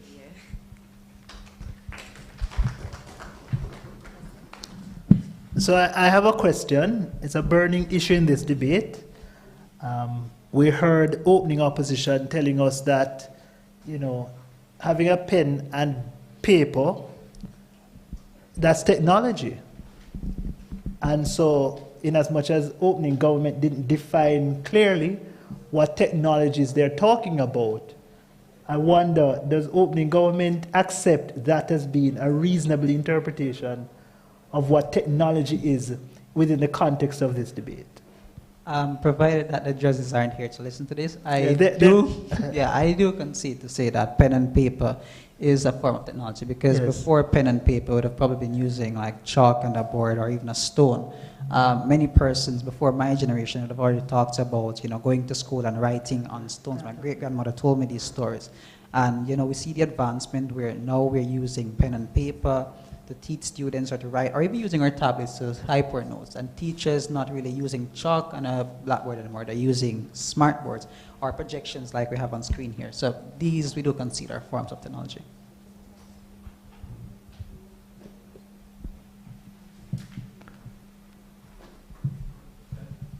Are the judges back? No, not back as yet. Or yes? We have more questions. Go ahead. One question. I guess this would be best directed to opposition. Does the introduction of new technology influence the replication of artistic expression for personal claim of recognition and monetization of an already established creative product, rather than one's own creative expression and inspiration for their own creative product? And I would have probably alluded to in my speech. Mike? As I would have alluded to in my speech, there are measures in place to prevent individuals from just copy and pasting other individuals' work. Now, to have a template does not mean that you are no longer going to input your creativity into it, right? We all have templates for our regular lives, formulas in mathematics work, and you put in different numbers and you get different results in the same formulas, right? So just like how that is a thing, when you have your different technology, you input certain things and you get different things. Case in point, I sing, right? The other day, someone asked me to sing a song for them, and I don't know if you can hear the indication based on my range, but most of my songs have to be unique to me, as in the key needs to be unique to what I'm singing, and the pitch and stuff like that. Now, I am not good at technology, I can tell you that for a fact, but I was able to utilize AI software to, and me, a regular person who knows nothing about those things, I was able to utilize the software to change the key of the song and to add in background vocals and to thereby improve my performance, adding my own creative spin on the performance, because as I would have said, to sing it in the original key would have been an issue for me. Now, did I replicate what the person who sang the song did? No. The only thing that was similar to them and me is probably the words of the song. And even that I made a little adjustment to how I did what I did. So I had my own creative spin on it. Why? Because I utilized the technology to help me to achieve what I wanted to achieve. And that's what technology is for in and of itself. I definitely think that, with the rise of certain technologies, specifically AI, as you would have mentioned, does pose the threat of replication, simply because AI, it's machine learning. So it has an existing bank, you put in a prompt, and it generates what you want based on its existing bank. Given that it's generated from an existing bank, then it's essentially just incorporating elements from various different things within its bank to produce your image. Is that imitation? Yes, but to what extent? And I say to what extent because isn't that what we do as artists as well? As artists, we use people's works as inspiration. I mean, hell, we're inspired by the work that we did. I mean, take a look at Sandra Botticelli. The man painted about 5 different paintings about clocks. And that can be termed imitation simply because it has the same elements. But, I mean, this begs the question, to what extent are we as a society accepting of imitation? Not as plagiarism, but just on the premise that art comes from interacting with the visual stimuli or whatever stimuli around you, and oftentimes that stimuli has probably been already been interpreted by somebody, and you are feeding from that interpretation to, as Justine rightfully said, to add your own spin on it. So I mean, I feel like that's a very deeply philosophical view of it. I mean, it can also be said that, when we're coloring, we're also imitating the first guy that developed color theory and said that, blue and pink go together. That's also imitation. So everything that we do is sort of imitation to a certain extent, but that's the entire point of evolution, to develop concepts so that people can take those concepts and add their own creative spin on it and develop a peripheral concept of that concept. But in the most basic realm of imitation and plagiarism in the context of AI, it's definitely a possibility. It's happened before. But again, that comes back around to human agency and the extent to which people are willing to, use AI to make their work unique. Because people can submit a prompt and it comes out and it looks like something else, but it's up to them to decide, am I going to fine-tune this prompt to make it more unique to what I want, or am I going to just take this image that kind of sort of looks like Walmart Mona Lisa and run with it. So it really comes back around to human agency. And it brings me back to a really, really nice quote, from Steve Jobs, that one of the opposing debaters would have said, we can give people technology, but all we can truly do is hope that they will do something good and wonderful with it, because we cannot control human agency, no matter how much we wish we could. And our two lovely ladies here would have covered it fully, but I just want to note that there are strategies or mechanisms in place to guide these particular elements in artistry. So you have your IP laws, intellectual property laws, and that sort of thing. That's there to be a sort of regulatory arm for artists. And if I'd say, dare I say, a true artist would want to put some sort of originality in his or her work. And yes, there are going to be influences, there are going to be inspirations, but the touch of an artist is his or her own independence. And I think every artist, to own his or her art, wants to put something that's original to him. And I mean, to further exemplify that lovely point, we can look at art forms, for example. I mean, you have the surrealist and you have the cubist, and then you have Georges Seurat, who was also a surrealist, but he got inspiration from, just the regular way of painting and stuff, and he said, oh, okay, let me just use a point instead. So while we take the foundation of the concepts that came before us, but we add our own unique and authentic touch that makes it our art per se. And well, the choice to make it your art, as I said, is really up to the artist. Yeah. Does that answer your question? Do we have another question? Because I have one. Yes. I have another one. Go ahead.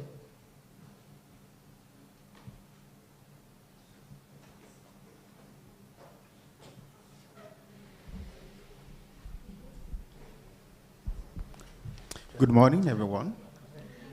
I hope, and my name is Alao anyway, but permit me with my accent. I'm from Nigeria. The question is this. You talk about innovation or about pen and a paper. But there's a difference between we have the pen and the paper, and there's a difference between you can make use of it. And my question goes like, arts or creativity start from childhood. Start from line, whether line, anything that have to do with line. Because if you want to write an alphabet or you want to write a number, start with line. Circle, everything start with line. And we're having artificial intelligence, and everything is taking over now. And you're talking about projector, that we don't need this one anymore. And also you talk about, during ages, we have our forefathers or our grandfathers that do use chalk. But now, in the classroom, most of the teachers, primary teachers, they don't even use the board anymore. They made a photocopy and give the student to do anything that they wanted to do. They don't even write. My question goes to both lines. How do we help these children when they're growing up, or what is the future of our own children or next coming children? Do you think they will be able to even write anything? Because even though we have cars, digital cars that you don't need a driver, just sit, it goes. And then the lady talked about, yeah, the artificial intelligence is taking job. No, it's not going to take the job totally. It will take the job because if you look at the future, automatically, right from the primary school, they will not even need the teacher to stay inside anymore. So what do you think about that? Thank you. Right. In answering that, that really stems in how society operates, in how it operates in a classroom. Firstly, back in the day when children were allowed to be going outside, being expressive, playing, and this kind of stuff. And now what we look is society is far more introverted in that students, persons like myself, we are absorbed with our smartphones or devices, and we tend to give these kinds of things more attention than we do, like you said, the pencils, the papers, we don't write because we can just type. And we no longer focus on aspects as intricate like grammar because we have autocorrect and all these kinds of stuff to fix the issues for us. And this is a fundamental challenge that we do face as a result of technology, because as the end goal of technology is to make life more efficient for us so that we don't have to do some of the stuff that we consider trivial. I mean, some persons consider that trivial. So a teacher possibly losing their job in the distant future to AI because everything that they would have taught is going to be presented on screen. Or the teacher, for example, even if you are teaching, they don't have to be in the classroom. They can just record it and you just sit and you listen. And, you know, whenever you go home, you do your research if you so choose to do it.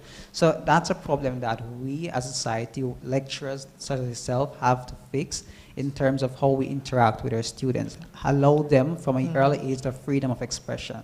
Don't just coop them up constantly feeding them information, saying it must be done like this, it must be done like that, because they're going to go on the internet, they're going to see persons doing, constantly just showing them the stuff, showing them, hey, it's drawn like this, and not allowing them the ability, or the freedom rather, to express themselves in a meaningful way that will enhance their ultimate development.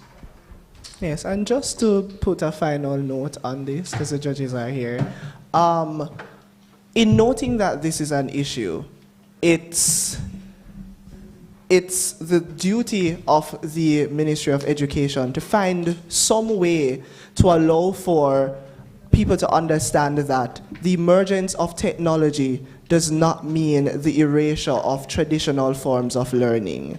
We must find some way to allow that to coexist, so that we don't lose the particular principles that we would have gotten from, using the traditional forms, like using a pen and paper. That really does enhance memory when you write. So those principles and those benefits from the traditional forms should not be deleted or erased because of the emergence of technology. All right, thank you very much, debaters turned panelists. Give them a round of applause, please.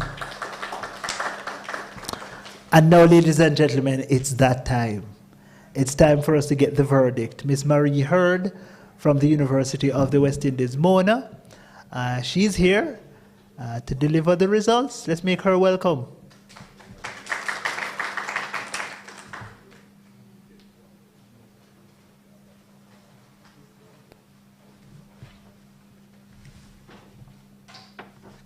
Good afternoon, everyone.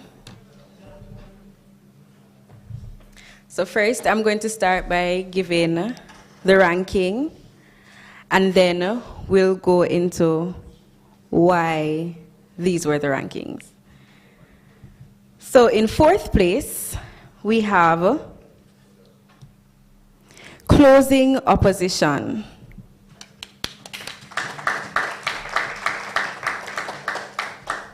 In third place, we have closing government.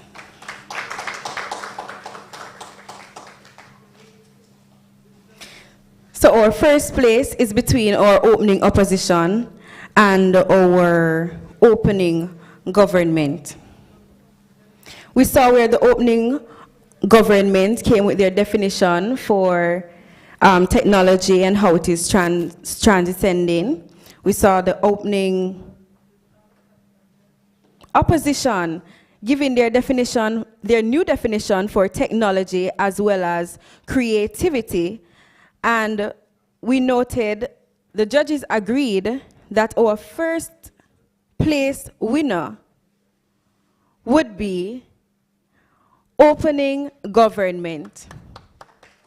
And as such, our second place would be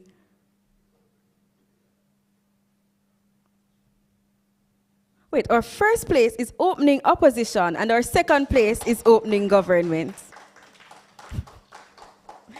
So our best speaker would be the opposition leader from UWI Mona.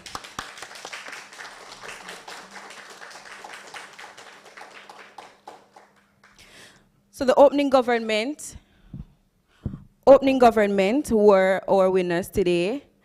Opening opposition were our winners today, and this is because we thought as judges that they gave a better definition for the motion, and we are yet to hear from the government, for example, the definition for creativity and how creativity is fluid, and as such, how would you measure this? We are yet to hear from the government how would do this measurement and how would show that technology therefore reduces the creativity. We saw in the government where they mentioned the use of AI and opposition rebutting that, okay, in using AI, we would still have to input our own human experiences into this, we would still have to input our own knowledge, and as such, how is it reducing the creativity if creativity also starts from the mind as mentioned by the the opposition.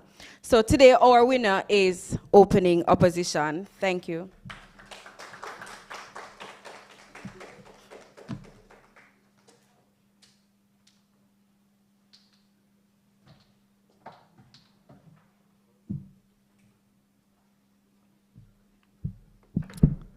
Thank you very much, Miss Madam Heard.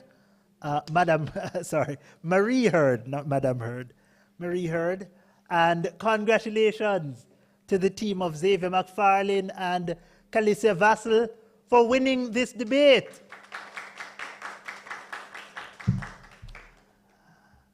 Better luck next time to the other three teams.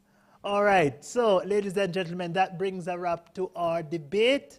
I understand we have some prizes and surprises for our judges.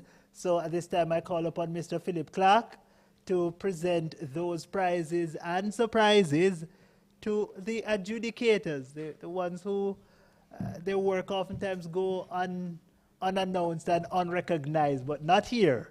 All right, so our judges, please step forward and receive your prize. I know we have Kai. We have Marie, and Melissa Langley.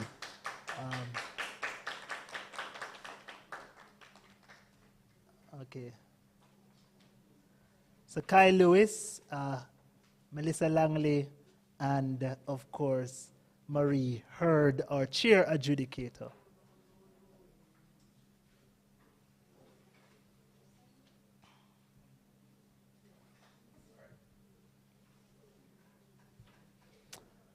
Something to note, ladies and gentlemen, you've just witnessed a debate between two of Jamaica's strongest debate teams.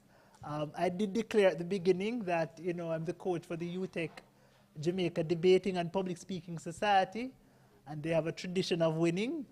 But, you know, not to be outdone are the Titans. What do you call yourselves? The Gladiators. The Gladiators. I thought you were the Pelicans, but we'll work with Gladiators from our neighboring institution, the University of the West Indies. And of course, over here we call ourselves Knights, right? UTech? UTech? Okay, all right, good. And you know, because you're winners, we have to give you a chance to do a chant. So I'm familiar with a chant that I hear the UWI folks echoing from time to time. They say, UWI, UWI, UWI. UWI, UWI, UWI. UWI, UWI, UWI. All right, good. It's fine. We can work with that. Do we have a chant? Okay, all right. Let's save it for another competition. All right, I'm told as well that there's something for me, the moderator. Is that true, Mr. Clark? Yes. All right, let me step forward. I will present it right here. Okay, all right. Good. Thank you very much, Mr. Clark.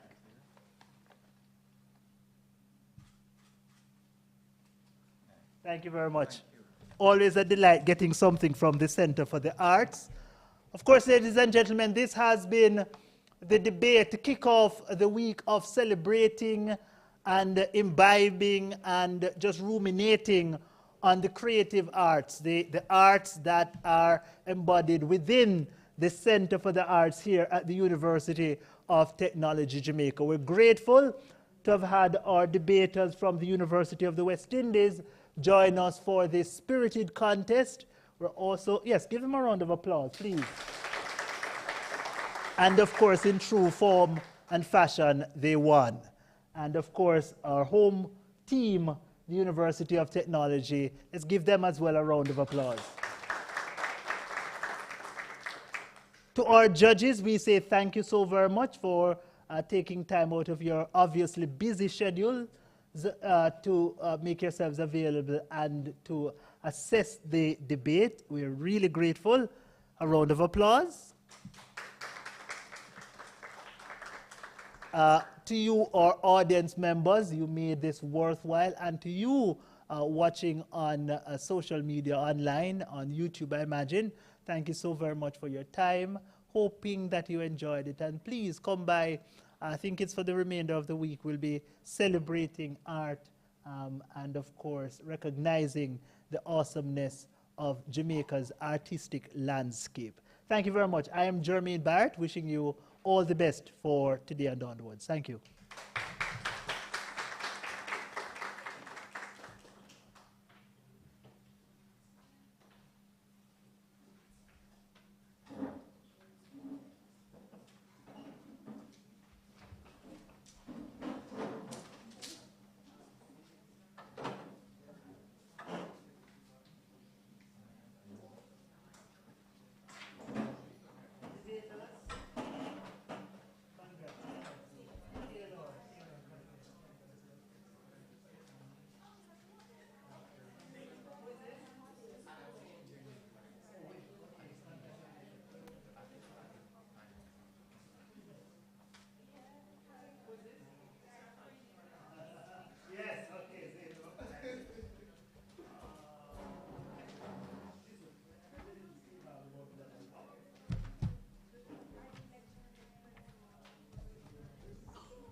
Just looking at for the design.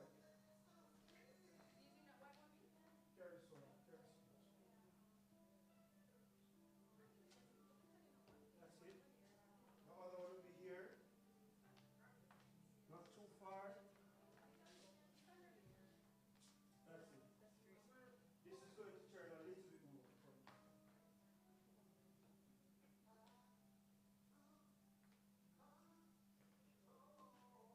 Yeah, so it's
So she can place these on that over that side.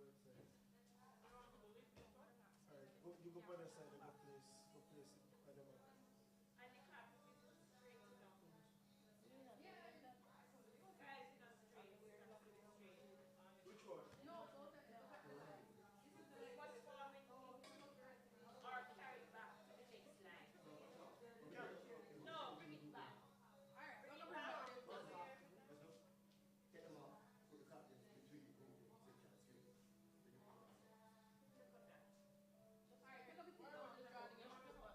Yes. Pick up the table. Yes. Alright, then put the table. Get up.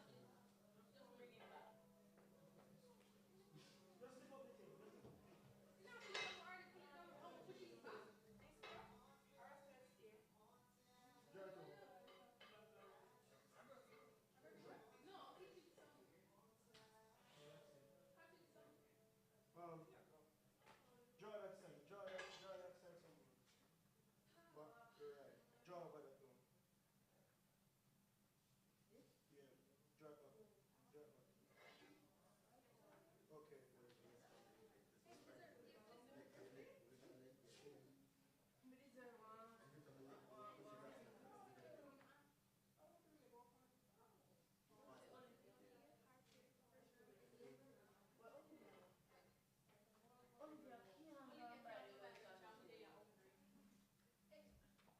Yes. Yes. Okay, so.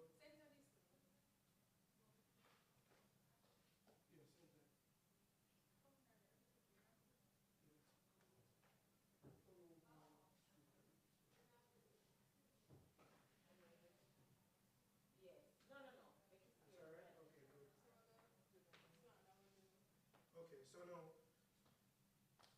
the end of the lift, and then the second foot. No, put it over somewhere that you know. Just try to watch outside. No. Go back over. All come over. Like I said, then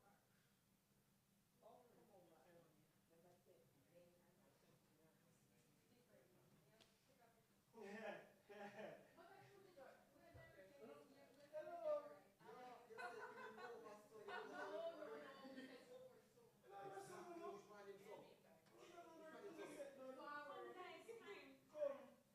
Hello.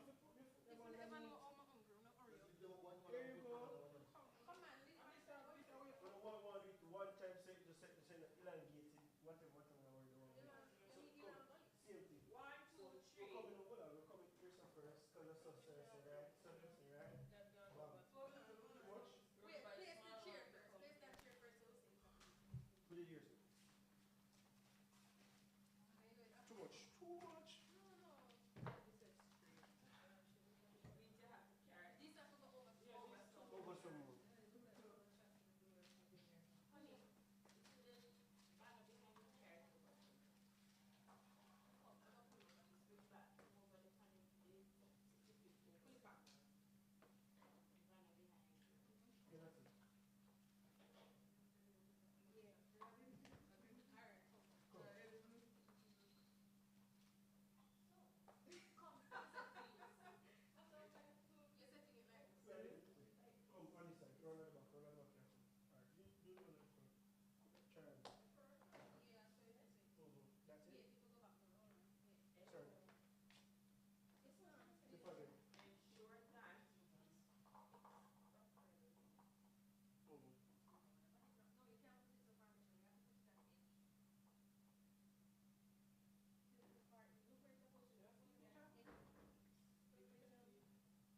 No, you can't put this apart. You have to put that in. This is part. Look where it's supposed to go. Let me put Leave it up again. No, it needs to be that side. This is guys, they're pulling over the carpet. You see it? Hard. Oh, something they can do. Yeah. Exactly. No, I'm gonna fix them. I'm gonna fix them. Yo, push this one. The panel gonna stay in the middle and the backdrop. Yes. But the 60 feet, it has to be centered with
Testing 1, 2, 3.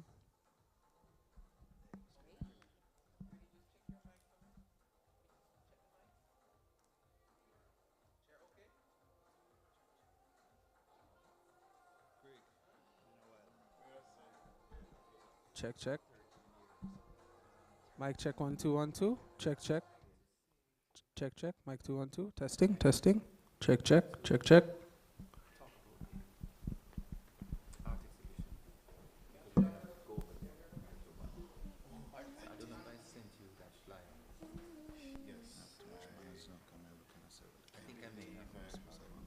That's the only thing you need to announce at the end of the show.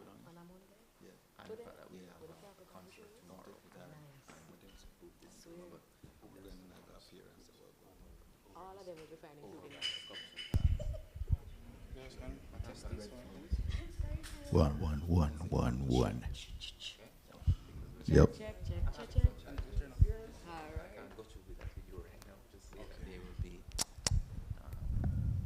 art exhibition going up until Thursday at the center. And booth space tomorrow. And the shape facility is right here.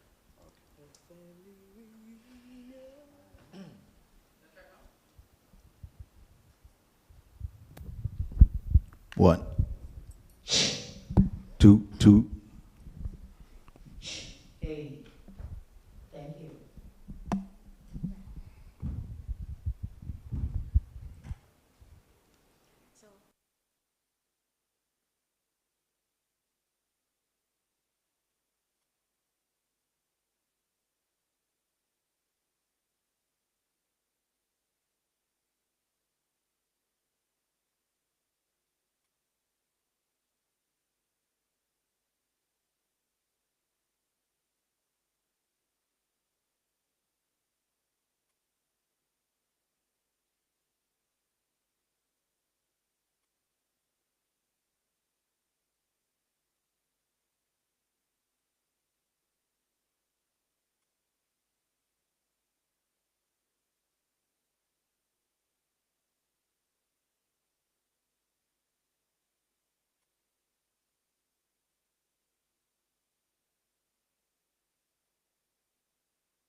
Testing.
Good afternoon, everyone, and thank you so much for joining us today. This is, of course, the University of Technology Jamaica Center for the Arts Festival of the Arts 2024. The theme is Forging Technological Innovation, Driving Development. In other words, we're celebrating the fusion of the arts and technology.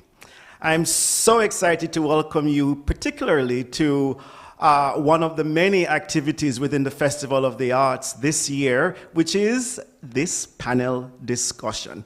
I'm Dr. Craig McNally, and I'm joined by quite an illustrious panel of creatives and artistic people who know a little bit about fusing the arts and technology in many, many different ways. The theme for our panel discussion this afternoon is hiring people with artistic backgrounds makes for more diversity and innovation in the workplace. I'll say that again for you. Hiring people with artistic backgrounds makes for more diversity and innovation in the workplace. Wherever you're joining us this afternoon, we are so glad to have you. Whether you're here in the audience or you are online, welcome. I'd like to introduce you now to our panelists.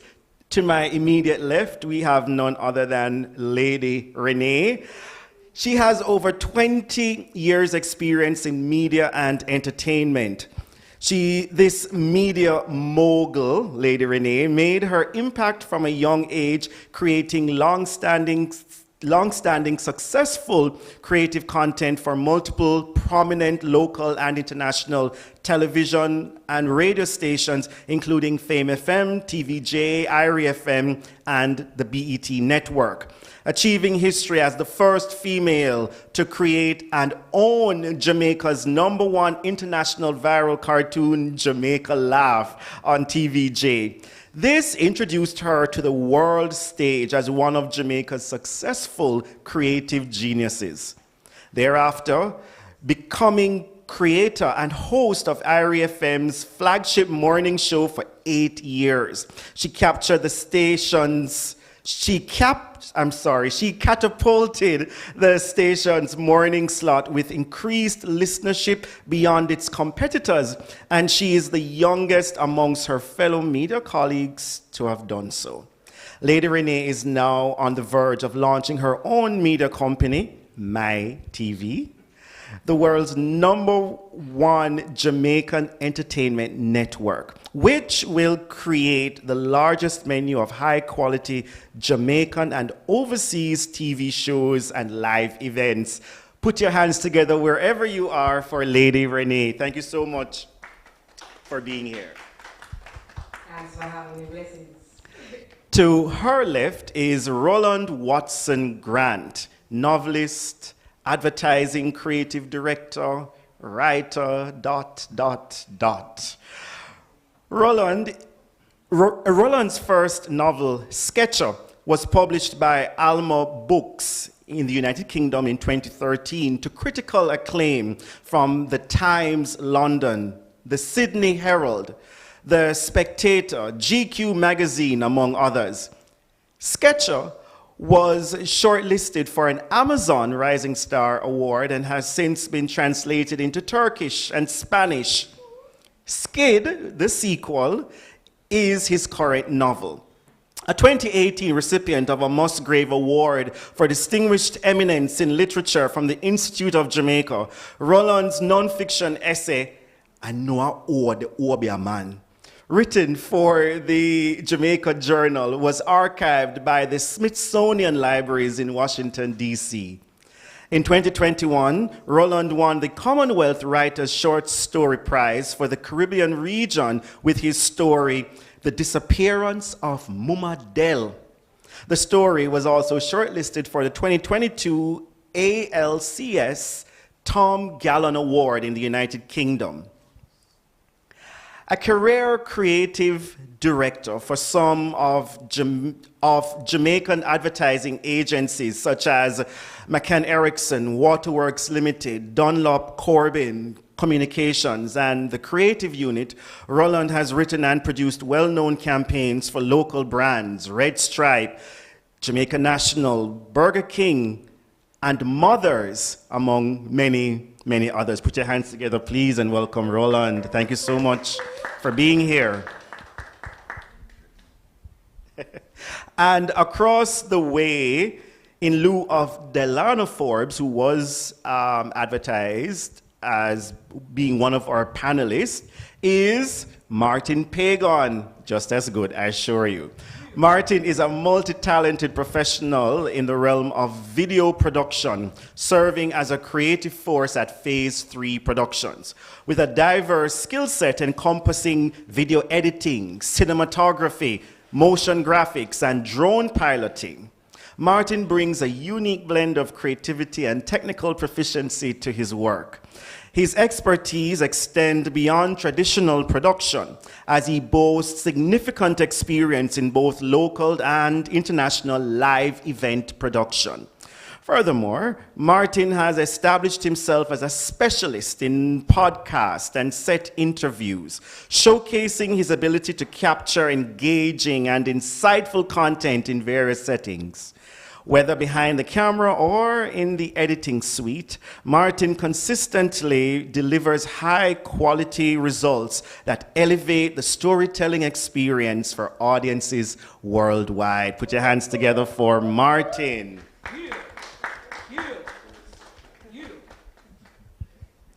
Our final guest is Dottie Berry, box cover. There's more than meets the eye in Jamaican online media. Roshane Jonoy Berry, popularly known as Dottie Berry. He is chief editor behind the famous YouTube channel, The Dottie Berry Show. Dottie Berry has cemented himself as a thought leader and pioneer in the online media field. In 2019, Dottie was awarded the Prime Minister's Youth Award for Excellence in Arts and Culture.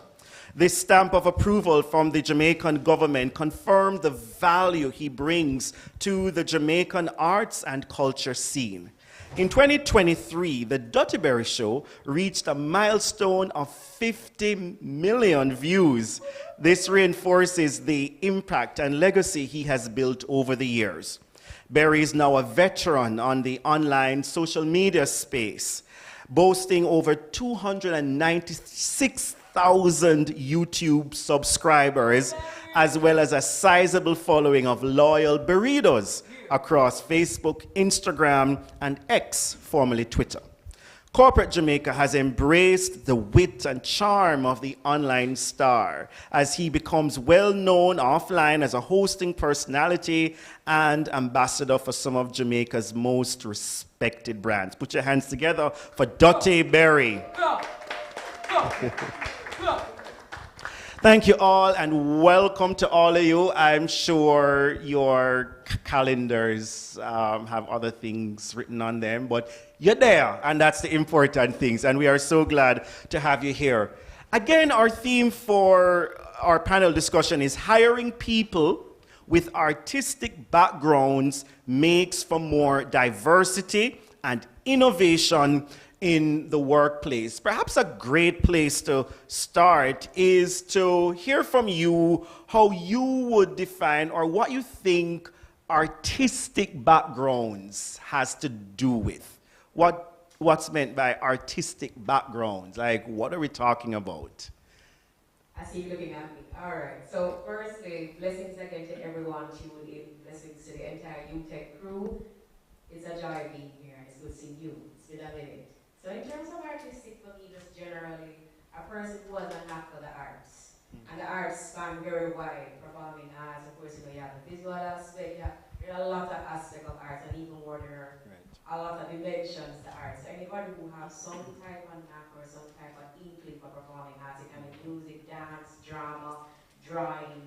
There's something about the creative that does complement, again, the general workforce. But we'll get there. Right. So you've set a great foundation by just helping us to understand that when we talk about the arts, we're not just talking about drawing or painting. We're talking about a whole bunch of things. And certainly this panel represents quite a number of all those other fields that can be represented in the arts. Roland, you, for example, you are a writer, but you also get behind the camera sometimes, and you conceptualize ideas. Tell us about your kind of artistry. Yeah, and I think that's a great question, Craig. Anybody who has an idea is artistic. Wow. You might not be able to execute that idea, and that's why you need a team. But you see, if we have an idea that can be transferred into funds, that can be monetized, it is something to pay attention to. It's very easy for people to say, oh, you're not creative, or you're creative, but think about it. There is everything in life, everything we look at, architecture, dance, sound, music, writing, it begins with an idea. That idea comes from an insight. So it's insight, idea, execution all the time. Awesome. So I've been lucky to be a part of film, music, advertising, writing, and that's only because of the idea. Wow, that is awesome, because I'm sure that there are many people watching, or even those in our audience, who have thought, well, I'm not a creative because I can't draw. I can tell you what it should look like or if it looks good or not, but I can't pick up a paintbrush, or I can't write a story to save my life because I can't spell, but I can perhaps tell somebody else the story and they can dictate it for me. Right. And of course, another form of creativity and artistry is Michael. Michael, you are a podcaster. You're the man mostly behind the camera. Tell us a little bit more about what you do artistically. Ooh, that's a good question. Okay, tell us some, because it sounds like it's a whole heap of things. Essentially, when behind the camera or behind the camera, because you have to be there first before you get into the editing suite, you kind of develop an eye for what you find looks good, and then along other principles that you may have studied. I don't know if you know this. You know the statement, learn the rule first, then kind of bend it. That's what happens a lot in the creative process, where, for example, you might know the rule of thirds, but maybe a little tweaking here and there is where you add your personality and your character to it and your flavor, and that's how you find your style, if for lack of a better term, is what happens a lot on set. Okay, this is really good so far. So far we're learning that being artistic is not just about being able to draw or paint. We're learning that it involves other things such as writing, and having an idea also makes you a creative, even though you're not the one executing it. That's why you have a team. And now we're learning that you may know some of the rules, but a lot of it is you just going in there and learning on the spot and making things happen. Most definitely. Right. Most So, definitely. Barry, you moved from, I think we can say, an idea into, can I call it a business? You've become a success by just an idea. Tell us about the power of an idea. Good afternoon, everyone. Let me just say why the power of an idea, it's limitless. Like, I should not have been here in terms of I've been in this game over a decade. And so when I think about how an idea can literally launch a career, and what is also important is getting that support, you know, the monetizing it, but all of this you have to figure it out, because when you're starting off, it's just an idea you have. And so my first idea was to do a review, and because of that, so many opportunities. And then it's 10 years later, I'm like, wait, I didn't even plan to do this as a career. How did I end up there? But I realized it was because of that one idea. And had I not decided to record that and to film that, I don't know where I'd be right now. And so I definitely am a testament to the power of an idea. And I think that, back to what Roland said, is that, you know, when you realize that you might not be able to dance or draw or whatever, but when you're able to ideate, and especially when you get to that other point of like monetizing that idea, that's when you're really honing your skills. That's awesome. And of course, having that one idea has opened up tons of doors and opportunities for you. Who would you say are some of the iconic people you have met? Give me like your top 2 or 3. And what are some opportunities that this artistic idea that you had so many years ago have opened up for you? You know, I love my Jamaican creative, so I'm going to start off with Tessan. And so I would just say, because of that that idea of reviewing videos while she was in The Voice, and it just works out that she end up winning. So I was able to test that idea, because I was basically leaving from UE, where I was, you know, following the book thing. So then figuring out my own self as a creative, because I didn't think I was a creative. So going through that now, and then meeting Tessan, testing that, I'm like, okay, so that's there. The other step was, you know, meeting persons who I look up to in terms of entertainment journalism. So that would have been like the Anthony Millers, the Winford Williams. And then now realizing that, hey, you're entering different spaces with international people now. So even the other day when Chris Brown was in Jamaica, I had done a video and he reposted it on his page. And that was an interview, and I wouldn't even think that this would have catch this man's attention or whatever. But even that, to realize that, okay, so I might not just be interesting to a local audience, but this material might be of use to people who are outside of the region. Wow, I'm loving that. So we're talking about journeys, really. Lady Renee, what was your journey like? Please share your professional journey and how that took you to where you are now. So what I'm happy about what he mentioned and what he echoed is that imagination, the same thing as creating, imagination trumps knowledge in a number of ways. What that means is you can always be book smart, you can always be quote unquote well learned, but once you have an idea, as mentioned, once you're able to imagine, and what I'm so proud about Barry is that he continued to nurture, to nourish said idea and said imagination. And that's where it started for me. I started in performing arts, performing on Broadway, performing with said Tess, and also in Catholic Players Club. So performing as JCDC gold medal, but I think from age 3, performing arts was a big part for me in terms of the quote unquote arts and creating and imagining. And I said to myself at a certain age, I want to broadcasting. So via links, because I didn't like school, but the camera there. What I played? I hated school. And let me tell you what, no man really, man, let me tell you what I mean. I'm so happy to be a part of something like this and a lot of what I'm doing now, because there were hardly any platforms going through school, going through the early stages of working in media in terms of outlets like festivals, celebrating the arts. And so I ended up at Karimak after auditioning for Edna Manley and getting through all the faculties. But I thought about being a starving artist. So it really got the starving artist, The right. starving artist concept going to school is one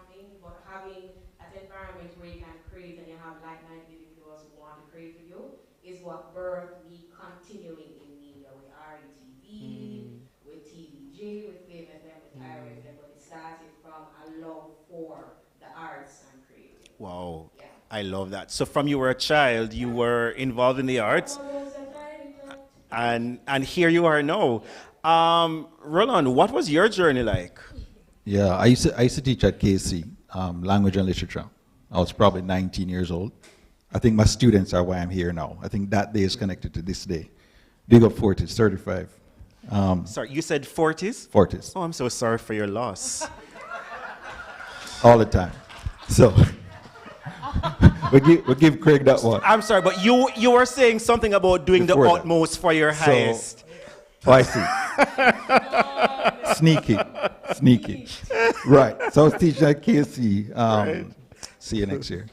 And my students, we had advertising as a part of the curriculum. Advertising? Advertising. Oh. Literally as a part of English language. I still wonder about that. So I asked all the groups. I used to tell them to translate Beanie Man, for example. Translate Beanie Man and put it in English. Make sure you find the figures of speech. Find the tenses. Okay. And let's see how you do that.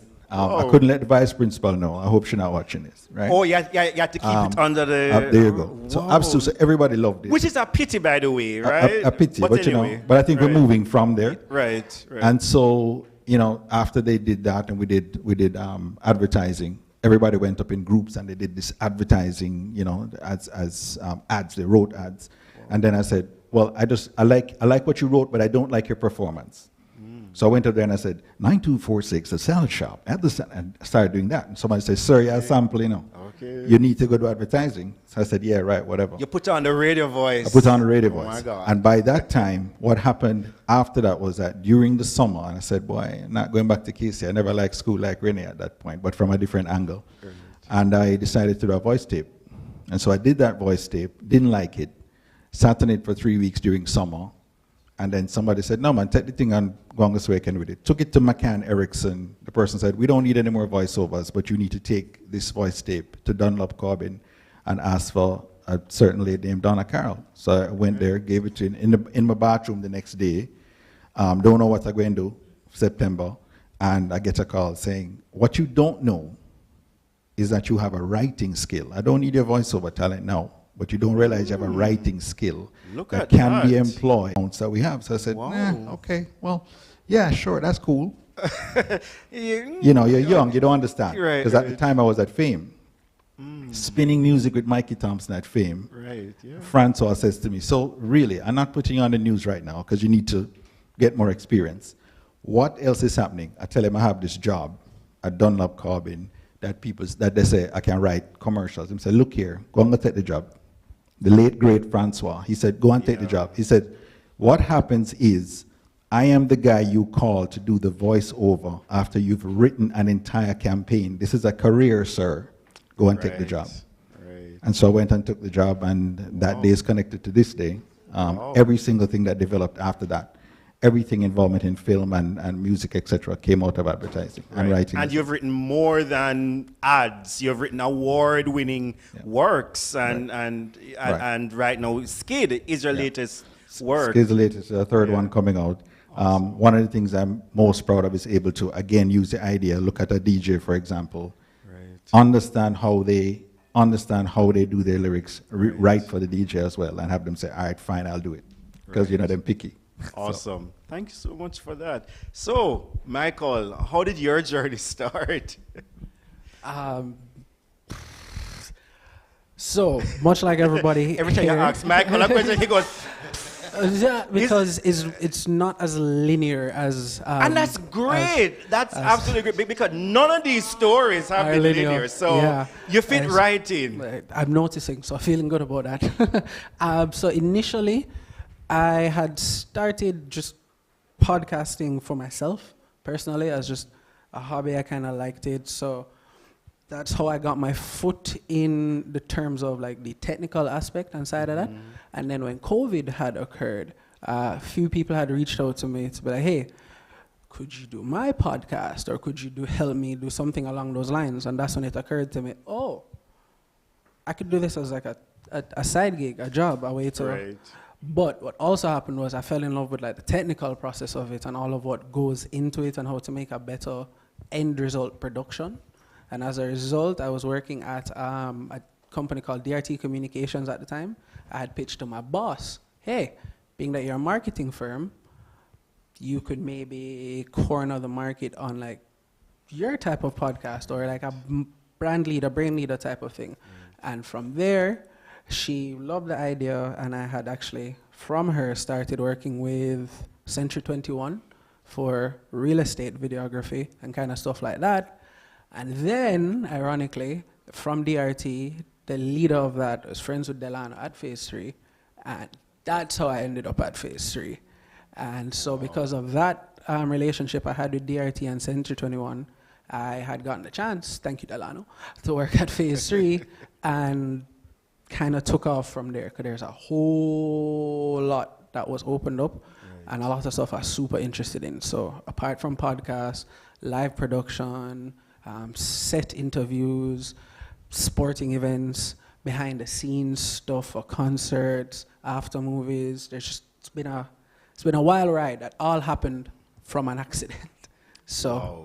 Yes. I love that. So perhaps we could say that the buzzword for our panel discussion so far is buck-ups, but I feel like even saying buck-ups is really this way, this the thing. What I would more say is that there were some opportunities that presented themselves, the right people, the right time, and you didn't sit down and be careless. You actually went for the opportunities. You got good counsel, right? And you made the best of those opportunities.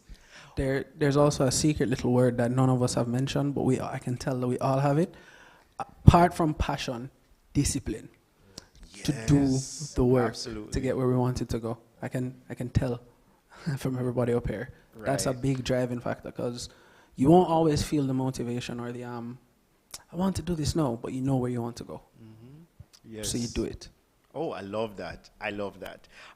So why is it important, though, folks, do you think, for workplaces, for places of work to include innovation and diversity in their business?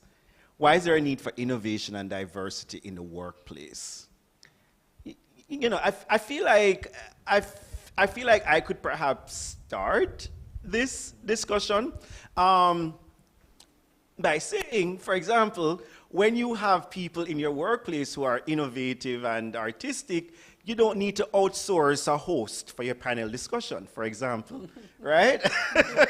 It's true. And I could tell you the many events I've hosted here at UTech Jamaica because I'm artistic. And I could share with you the many ideas that I've come up with. And the funny thing is, in many cases, these ideas, we couldn't necessarily find the right people to execute them, so I had to volunteer myself, and I said, all right, let me show you how it needs to be done, and then other people see it and say, oh, but you know, I actually love doing this too, and I like doing that, and so other staff and other people are now coming on board. So, but anyway, in your own views, why is innovation and diversity important in the workplace? It's like a breath of air. Creativity for me is air. Creativity to me is life because we are here to create. We really are. As humans, just generally, we are here to create. Right. So the idea of having an idea is exciting. Again, how we execute it, if we give it life, how much we nourish it is a whole different thing. But just having an idea, there's something about it that you enjoy, especially if you follow through with it. I remember when I was at RET, because I started out at Roots FM as a youngin from 16. Did about 3 years here with no experience and went to RET off a whim of believing in self. Yes. So when you mention passion and when you mention discipline, is it belief? You see to sit down in front of a mirror with a roll-on bottle and go, well, I'm so and so on. Right. Who are you in your mind? It starts there. Because in your mind's eye, you're like, you know what, I want to try this, or I want to explore this, or this idea brings joy. So while I was at RETV, on the note of veterans in the business, Francois and Simon Crossfield had a battle over me in terms of whose team I would join. Oh, I love that. And the angle was creativity. So when I took up my role on Buckle, I stood up in front of the mirror and I was like, all right, so I said, this keep my RETV gun. I don't know nobody there. How does it work? So this time I'm at Carimac, plus I'm, juggling school and work with Roots FM. So I'm here at RETV, applying now for RETV, and there's no job availability. But because of quote unquote again creativity, because of passion, because of discipline, because who is this girl that was walking here in our New Kingston office and saying, someone tried that job though. Sure, I love the audacity. Yeah. Very yeah. So they put me on spot with the camera and said, pretending they got the Friday, pretending the Prime Minister Youth Awards and also hosted. So all these things came full circle. Francois and Simon saw me on RETV, so that I created shows on RETV. Called Kimani Robinson at the time and said, this girl, we want her. Yeah. And the rest was history in terms of opportunities thereafter, because they saw the creative knack, the discipline, the passion, the belief, and they're like, okay. So okay, wow. It's important because it colors life differently in a way that there's something about a creative that doesn't see a box. We talk about outside the box and inside the box. A creative don't see the box at all. A creative is like, how can we walk on the ceiling and climb on the floor? That's how And at the same time, come on. Yeah. It helps. It really does boost the feeling of being in a workplace because it doesn't feel typical, it doesn't feel mundane or boring. There's a spark when the creative is in it. Right. So, Roland, as someone who has created numerous commercials, I'm sure many times brands come to you and they're perhaps on the more conservative side. How do you help them to see beyond? How do you help them to be innovative and to think in a more diverse way? Yeah, I think no matter what I try, Mother's commercial with dancing patties will always be. Listen. Mike, that's good. He's on the right pitch too, Right key. You see? So hold on. You're just gonna skip past that, like. Okay, so you're saying you wrote that ad? Yeah. You wrote that ad? Yeah, I wrote, conceptualized, and performed 3 of the patties. The only. Oh, that's Thank you. Thank you. Thank you. The only character I'm not is Patty Cheese. And that's a girl called Renee, not this Renee, but Renee. You wrote it, and you say you also voiced it? Yeah. What? In your mother's full house party, big bandy scene like this. And the last part is based on assassin at the time, Right.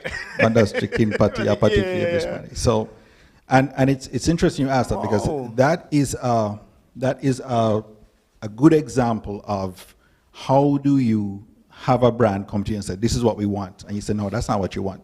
I'm going to work with you. That's what you think you want. Yeah. And what I'm going to need from you as well is $200,000 more, and I'm going to need 3 weeks. And they're like, no, we need to get this out now. And I say, you need to trust me with this. Right. Because many times, and this is for the creatives in here, all of us, many times you will find a creative solution for a company's strategic problem.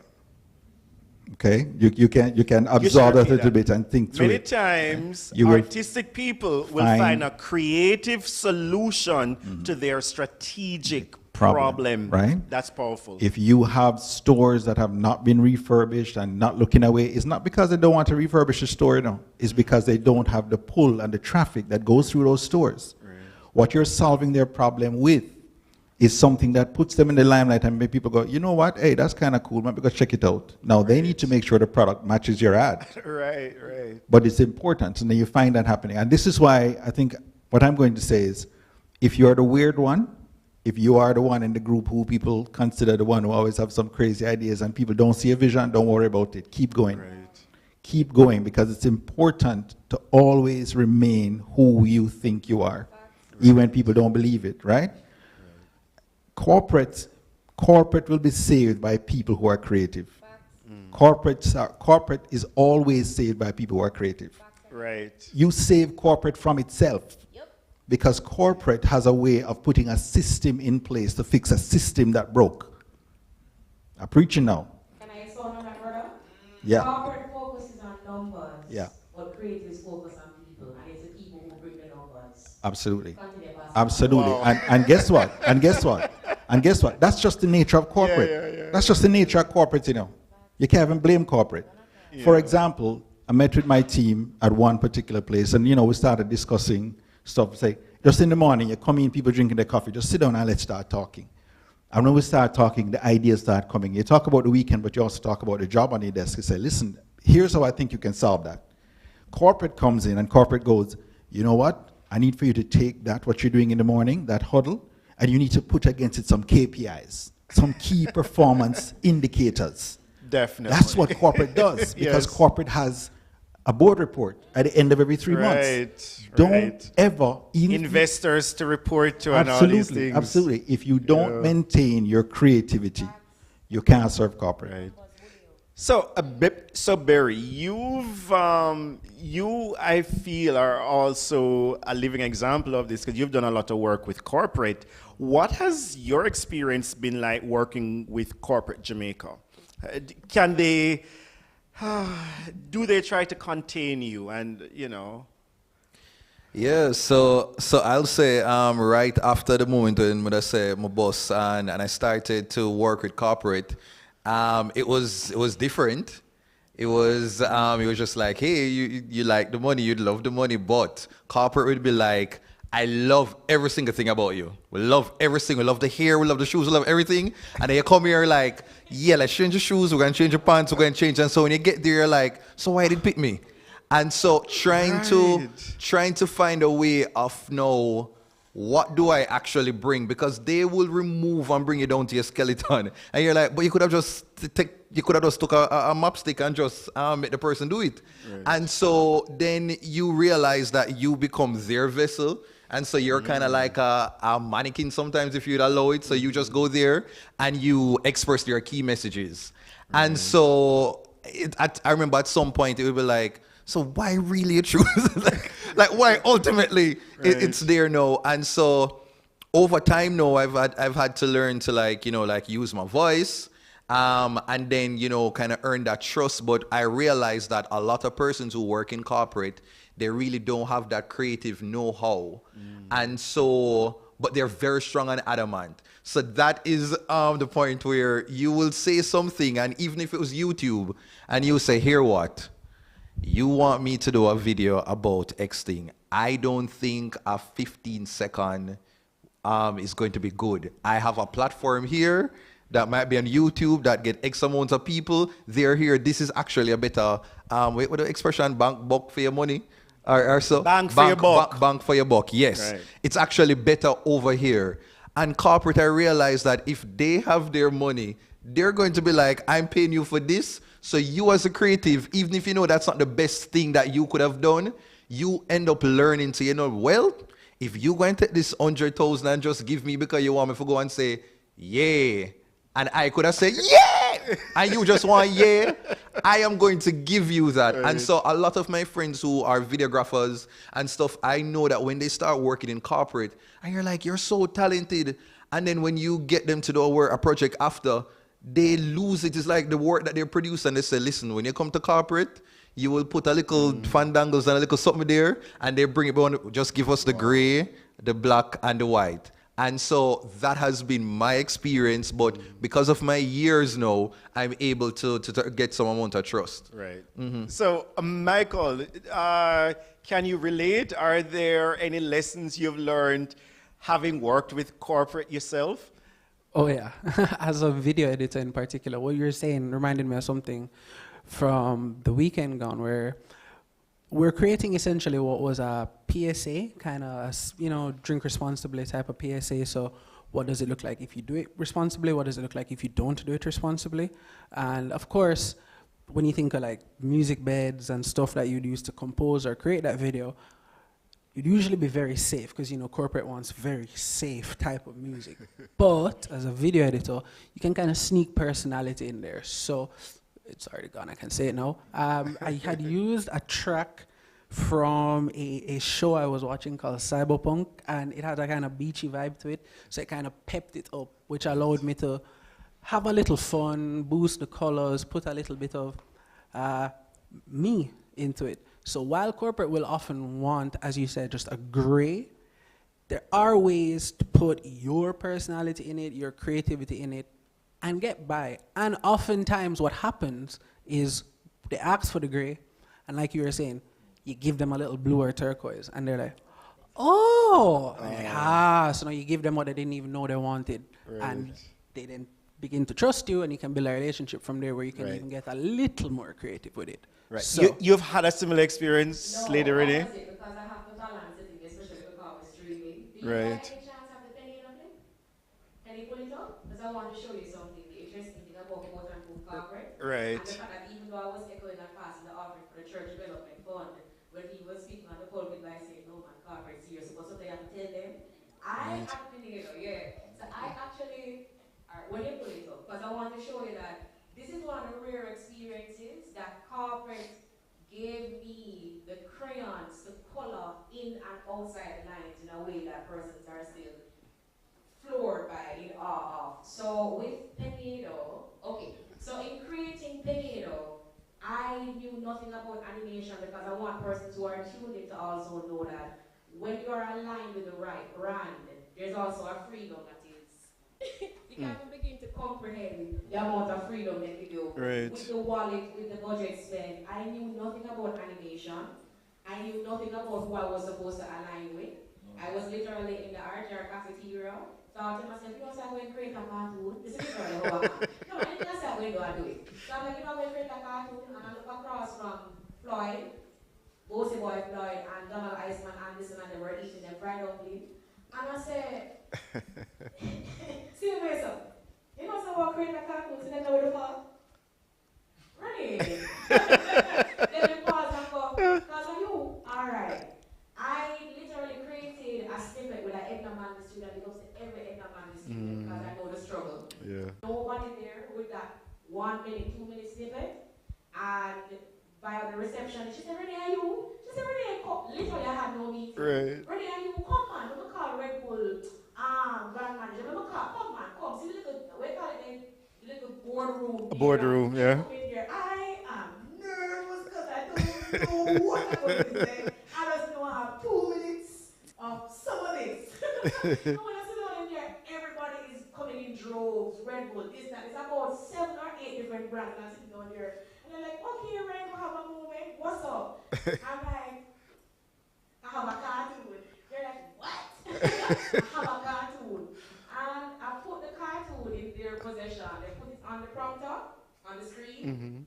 And the laughter became very uproaringly loud. Yes. Where my food was walking by, and they're like, no man, I work time now, 1 million loud. Right. He flipped on the light switch and went, what's up? I'm on break time. They're like, sir, you have to see this. Turn off at the light, played it for him. And he's like, hold on, whose own is it? Hold on. And they're like, Rennie, and I was like, me. And he was like, yo, he put down over 1 million on the table with multiple brands just like that. Wow. Meaning, just like that. Not no, so you're a one, people can't bleach. So you're a one, they can't say, wait, you have to say where. Wow, No, wow, yeah. Just like that. Yeah. So I have to balance it by saying, as much as they can, somewhat. Yeah. They allow me. Yes. Can we watch this clip? Yeah, let's Pinedo.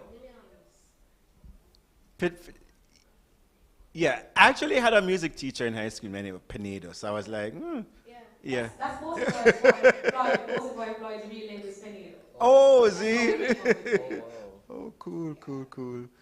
All right, okay. So we're going to get the clip going in just a little bit because we have to watch because it's hilarious, of course. So what does, oh, here we go. With the tight pants. Yeah, I muted the audio. Any audio? Oh, the audio mute.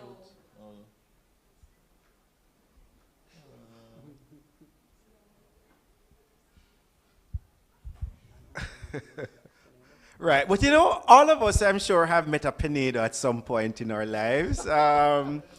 Yeah, I don't know if they're wearing the pants as tight anymore, but yeah.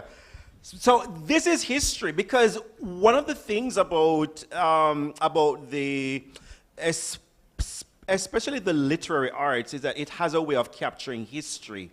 You know, if you want to know what happened, like just pick up a Miss Lou poem and you learn so much about the history, how people behave in a courthouse, how people love philabrish, what people use for different ailments and all kinds of things, you know.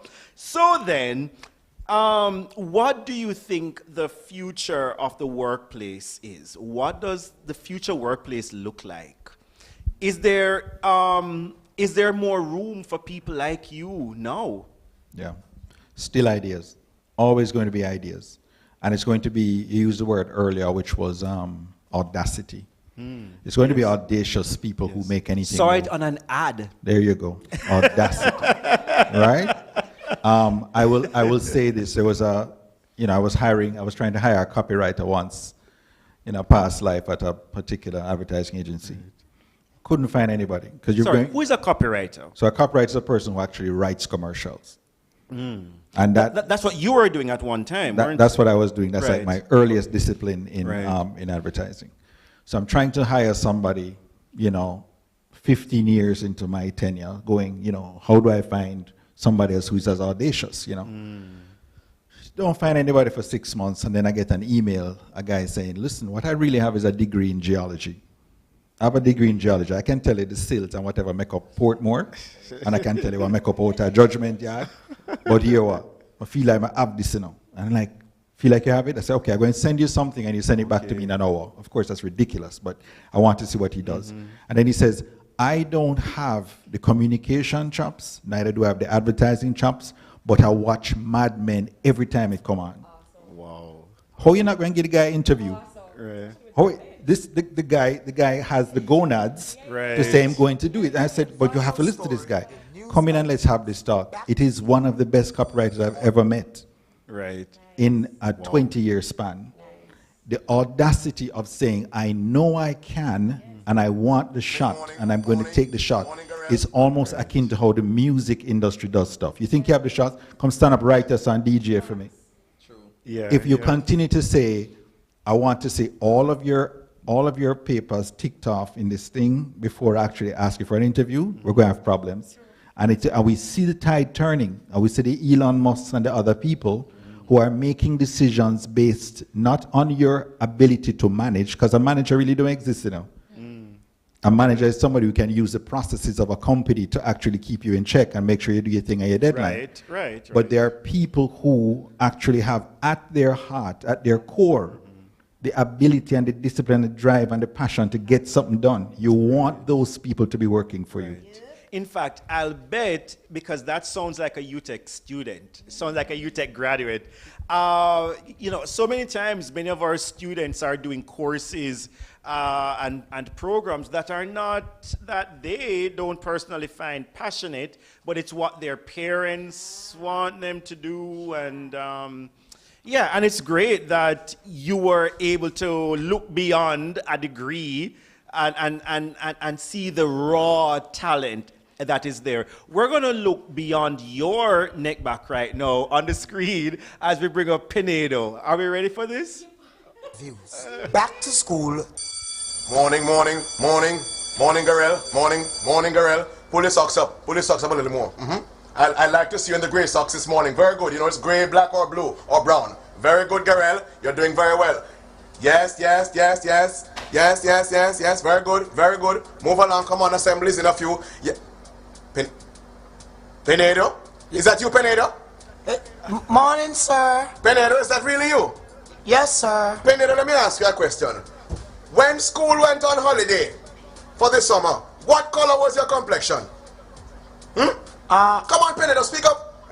I was kind of dark then, You were sir. dark-skinned, Pinedo. Pinedo, this September morning, what is going on with your skin color? You're brown today.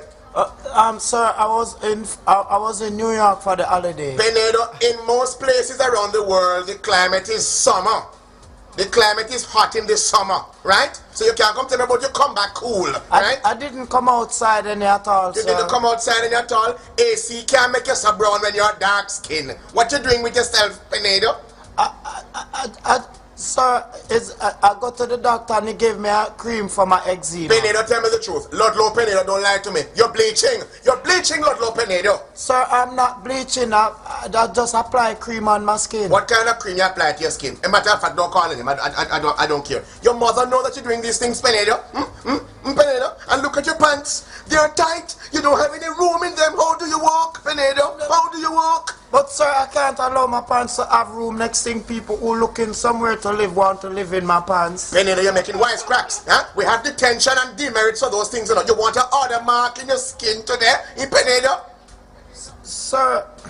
Ludlow Penedo, speak up to me. Why are you so brown? You were black when you left, you know you've returned brown. Penedo, you're not going to come here and confuse my teachers. They taught a black child, now you're teaching a brown man. You're looking like you're listening to too much. Yes, I know the songs. I know the songs. Right? Don't you come back to the school until you're black again. Call your parents. But sir. Your mother bleaching?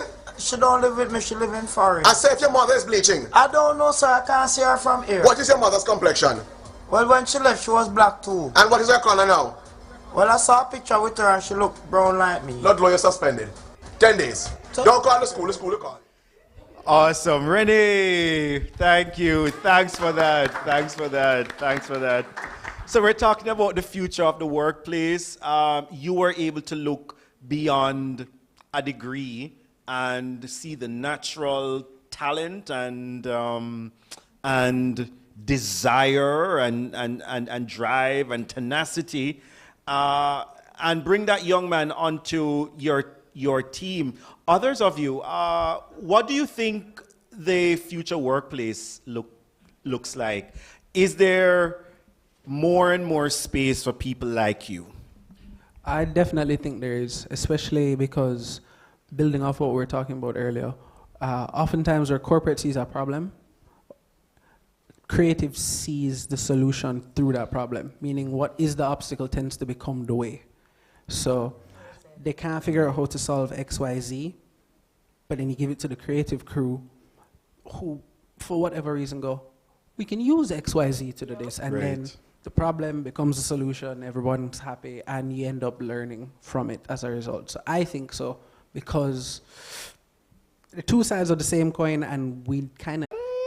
Okay, let's try it. And you know, and it worked. But there have been other ideas that my bosses have been like, let's let that one simmer a little bit more and never come back to it. Barry, you want to say something about that? About the future of the workplace? Yeah, I definitely think it would be a lot more inclusive, have a lot more people like us who are on the panel. That's what I see happening. But as I said, as creatives, because even myself now, I am venturing more into the behind the scenes, wanting to write, produce, and other stuff. And I'm learning that also, you know, the creative struggle is that how do we fit in corporate when corporate have that structure thing where we don't like? Right. But, you know, but I realize the value and the importance of having our voices the same way how you can mention, Craig, like how UTech benefits from having you there. Right. Even imagine me working at a company or with a brand when they're hiring other creatives. So I'm coming into it with the know-how of how to communicate to a YouTuber, Instagrammer, influencer, and knowing exactly these are the questions, and that is the sort of structure that you need to give them. Exactly. So it definitely would be an asset for more companies to have people like ourselves there. Mm-hmm. In fact, you know, as you were talking about corporate making space for the creative, to be honest, what would you say are some of the things that corporate would have to be willing to bend to? Like you coming in at 5 days a week, 11 o'clock, the 5 days a week thing not going to work. You must be able to fix your hair however you want. Yep. Jeans day every day. What else? Jeans day every day. What else? You know, what's funny is that some creatives aren't even asking for that, you know. No. Some creatives are just asking for you to listen, give me the job, trust me, and leave me alone. Right. Right? You're not going to tell your boss to leave you alone. Right. But it's right. important that even when, we're doing space, when we're doing space programs, innovation and experience are in the same room. It's all the younger people, all of the crazy people, plus the people who say, all right, come back from the edge. But they balance each other out. And if you don't have that balance, you'll always have systems put in place to fix systems that never worked, and it's just going to continue as a loop. Systems upon systems. And this is why I wanted to say, I don't want my statements to be taken as anti-academic, because they're not. No. It is to put the two things together and let them work. Right. So that brings us then to our final question, which is, how do students prepare for the workplace, whether the business is a creative or a non-creative space? So I'm excited to round out the question you previously asked in terms of more persons like us in the workspace. Because you have the second video for my TV. All right, so what I've created is my TV, as you've mentioned in the intro, and it's the biggest hub, and about to be the biggest hub of Jamaican entertainment with international collaboration. Yes. Because we tend to go to YouTube for the widest plethora, the widest variety of performing arts or arts-oriented, or if we want to be entertained, we'll go YouTube. So why not have our own YouTube of sorts, our own hub where we can go and we can see mukbangs from our very own upcoming Jamaican talents, established Jamaican talents, the Dino Crazy. Wow. Why not have open mics? Why not have talent competitions? Why not have children's shows like Schoolers Rollout? So why not have a hub or a platform where creatives can create? No, I'm waiting for the clip to be erected because I want to show you the fact that, as you mentioned, more of us, the majority of the staff right now is UTech students. The majority of my staff right now is UTech students, is UE students, is Edna Manley students. Our very own Philip Clark, who is the Director of Arts and Culture, is a talent coach aboard my TV. Not tell nobody because no one nobody know in business. But I not just believe, man, touch your forehead. I not just believe in quote unquote talents, but I believe in the development thereof, because I'm all about nation building. So I created this platform via website, building my app now, and of course a YouTube channel where we can go and tune in to see our very own upcoming talents and established talents have their own shows. I love that. And be paid. I love that. And co-create and have some fun and leave your footprint of legacy of doing things together. True, man, because we need a lot more spaces. A lot more opportunities. Not everybody is going to get into the movie and in the play and all them kind of things. But let's check this out. Yeah, it's just a clip of some of the shows. Dolly Chat, which is a female talk show. Bear with me, a talk show for the guys. Just a couple of things coming up this Friday, March 29, and more will be advertised. So I'm definitely creating more spaces for us to create and have some fun.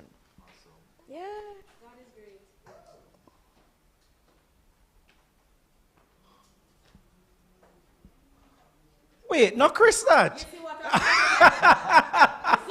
said? These are all UTech. Okay, so he's digital financial advisor. So we have different talents. Oh, wow. These are all UTech law students. Yes. Wow, this is great. Thank you so much for sharing that. Yeah. Oh no, clap her.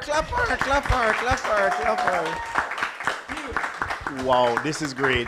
So then that brings us to our final question then, which is, well, in a way you have answered it. How do we prepare young people? You're preparing them for the creative space. But you know, a lot of the skills that they're learning in the arts, a lot of skills are transferable. You know, many of the skills are transferable. This is an example. You know, I'm transferring a lot of the public speaking skills and so on and so on and so on here. But I'd love to hear from the rest of you. How do you think we can prepare our students for a life, whether it's in a creative business or just a regular business? I think one way that I've seen in particular in my field, and a lot, that creative, non-creative doesn't matter, that interpersonal and client-based communications, meaning how you speak to each other, how you speak to the client, how you even speak to yourself, big, it's huge. Because issue could be going on set or something, and the way you communicate the problem or a resolution to the person can have a drastically different outcome versus so if you're yelling, for example, or calm in how you communicate, effective communication, you can get the problem solved or you can exacerbate the problem. Right. Clients, especially, how you make the client feel, how you, under the thought the client leaves your interactions with. Sometimes they will contact, for example, P3, and they'll ask specifically for you. They don't even know if you can do it, but they'll ask for you because of the interactions and the relationships you've built. And that will always help you professionally, leaving a good taste in people's mouths after your interactions. We've actually done that. I've literally experienced what you're talking about. We do quite a bit of work with Phase 3, and we have on many occasions made a specific request for a particular technician or set of technicians, and we say, well, we want them, nobody else. Right, because yes, the energy is right. But the truth too is that many creative people are not very emotionally intelligent. Not very. They're not very emotionally intelligent. So they're high on the artistic scale, they're high on the technical scale, but when it comes to people skills, very low, very low. Yep, and it's part of what comes with it. You know what I mean? But if that's I think that's something that everyone should work on, because I've seen it in particular, and it's opened doors for me in my life. So, being at a seat, I believe it. I want to communicate it with you guys. Work on that. Yeah. You know what I mean? Yeah. Thank you so much. Yeah, absolutely. You want to be the person on the end of the line when your client has a problem. When your client say, I don't know how to move this boulder, you want them to call you. Right. Sit down and talk about something. And if you come up with an idea, and I've been saying ideas, and once you come up with an idea and the client say, and you know what else we could do? You know you're in there because you just inspired them. Right. So you're absolutely right about making sure that relationship is powerful. And the other thing, if you want to, if you really even think about it in a very selfish way, in a personal way, let me tell you something. Most of us in here, maybe all of us, our last names do not ring in the annals of Jamaican history. You're creating a legacy. Renee said it earlier. You're creating a legacy for yourself. Right. Your legacy is created every single day with the passion that you have to do, the discipline that you have, to do the thing that you have. And I would quote from the Gospel according to the Generation of Kings. Now worry yourself. I love that. Dry your tears. Yeah? Buckle your belt. Tie your lace for the fears. You know why? Yeah. History we're making out here. Yeah. History we're making. Yes, that's powerful. That's powerful. So many tweetable moments here. Renee, you want to say anything about that? How are you preparing the young people you're working with, perhaps for the creative space? Any particular skills you're trying to hone and inculcate?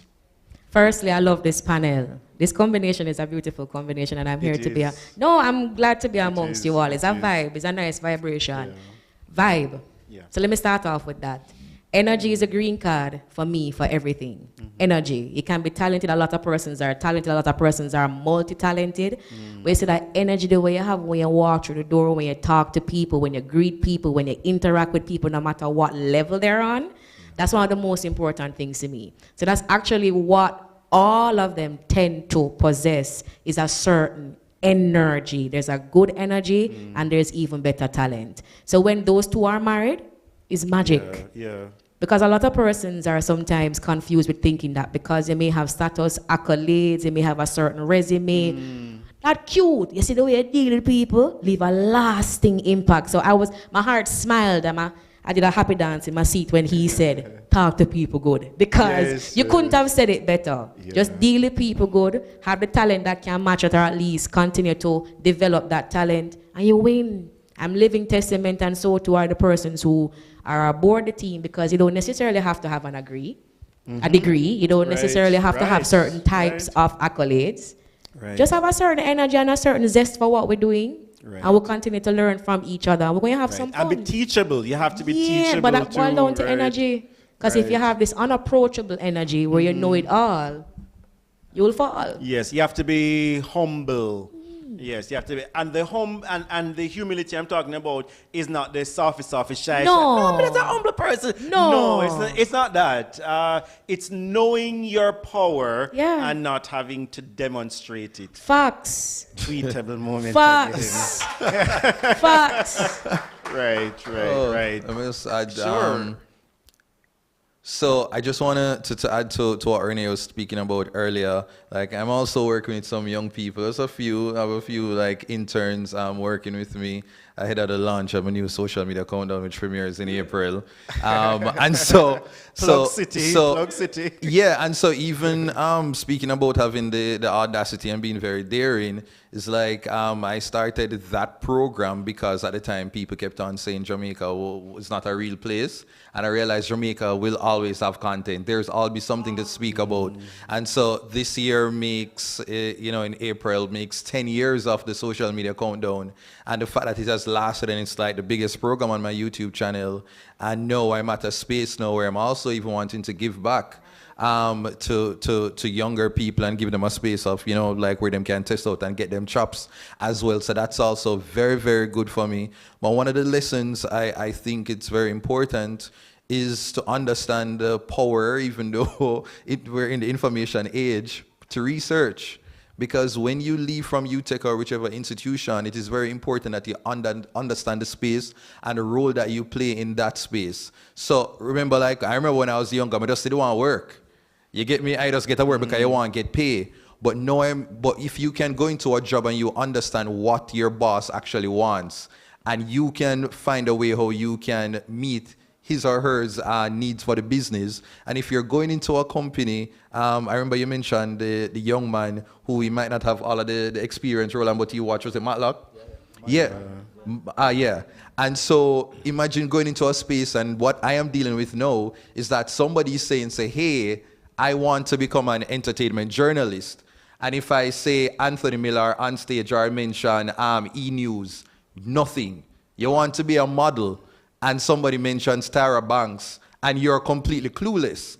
And so I'm saying, like, when you leave from here, whether or not you're a creative, it is important that you actually do some basic research to understand the space. You said that you want to develop shows and programs in Jamaica. Somebody like Lady Renee should be a name that you are familiar with and be like, okay, this is what the legacy that has been said. This is how I fit into the space, and here's how I could build on this. So that is my message to new graduates, people who going to leave from here and enter the workforce, whether you are creative or just going to be a regular. What's the opposite of a creative? A regular degular? Okay. All right. Thank you so much. Thank you so much, everyone, for your great words of wisdom and just, the vibe. It was a really good vibe. Really some golden nuggets have been dropped and left here this afternoon. I want to say a big thank you to our sponsors, Grace Kennedy, as well as Ashley Furniture. I'm wondering, Ashley, how? Grace, how? What, Ashley, how? Oh, no, actually, these are some really nice pieces. I was wondering if these were from the storeroom run a FMD. Craig, behave yourself. You see, sometimes as a creative, I have to hold myself into and remember when to turn it on and when to turn it off. But, clearly this is not the time to turn it on. So, listen. Thank you all so much for joining us. Of course, our panel discussion is one of the many activities of the Festival of the Arts 2024, hosted by the University of Technology Jamaica Center for the Arts. Thank you all so much again, panelists. At this time, we will be having a drama presentation by members of the Center for the Arts.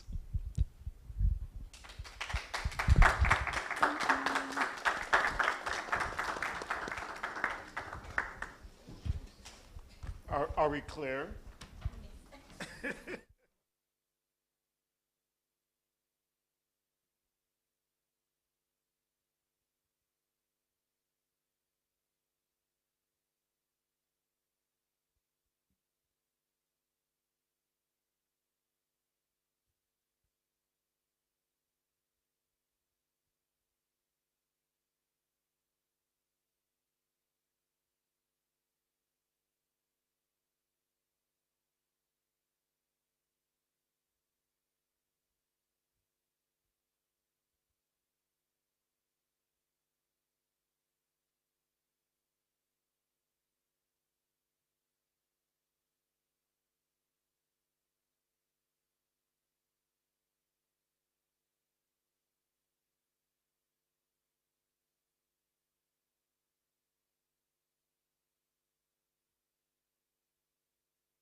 My check 1, 2. Yes, I'm hearing.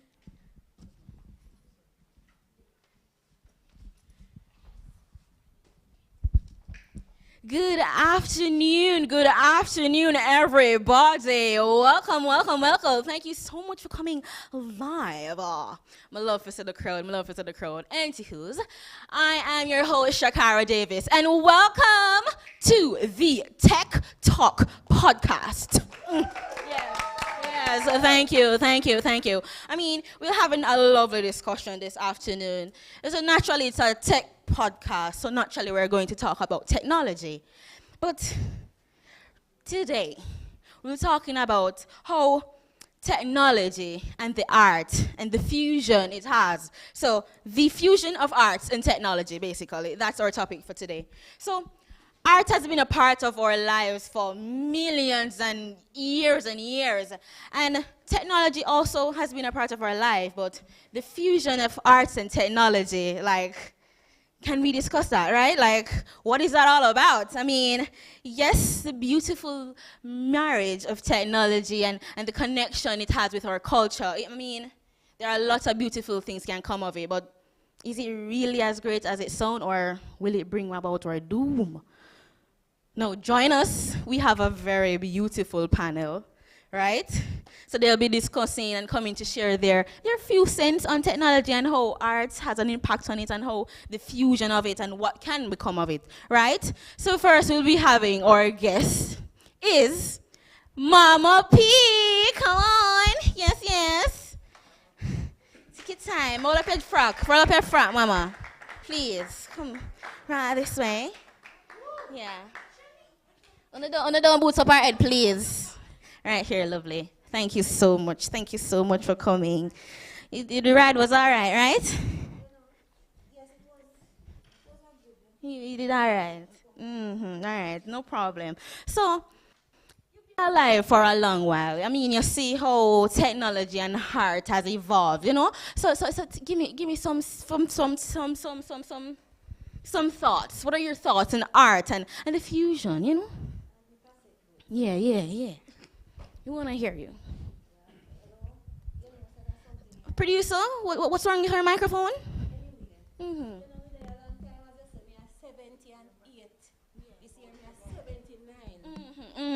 And make I tell you, art has always been a big part of my life, you know. From the time when we go 9 night and we dance and we tell peer story all night and we cook and share. Everybody get little food, you know. So right now, the technology, you know, me not think it's so good, you know. No, sir. So you don't believe, like, it has, you know, the evolution. There hasn't been no evolution in make life look nicer? You don't believe so? No, sir. As a matter of fact, I can tell you something right now. The other day, me there yard and me see my grandpitney come, Casey. She come with the tablet, you see? Yeah. And she show me something. You see when me look on the tablet, girl? No, Rupert. So no good something like no, sir. Rupert dead from 2008. And Rupert attacked to me. I'm frightened. Me say, Jesus Christ. You know, a demons in the tablet. Demons. Girl, Mama, come on now. You don't believe seeing Rupert he might dead, you know, but see him a little bit. You know, look how warmness now come to your heart when you see him. No, sir. I nearly jumped through the roof. Me say me frightened. You know, me no want no dead man. Him dead, make him gone. God rest his soul. And as old as I be today, I want a husband. Yeah. Yes. So, moving forward. Jaja, all right, Mama Hyacinth.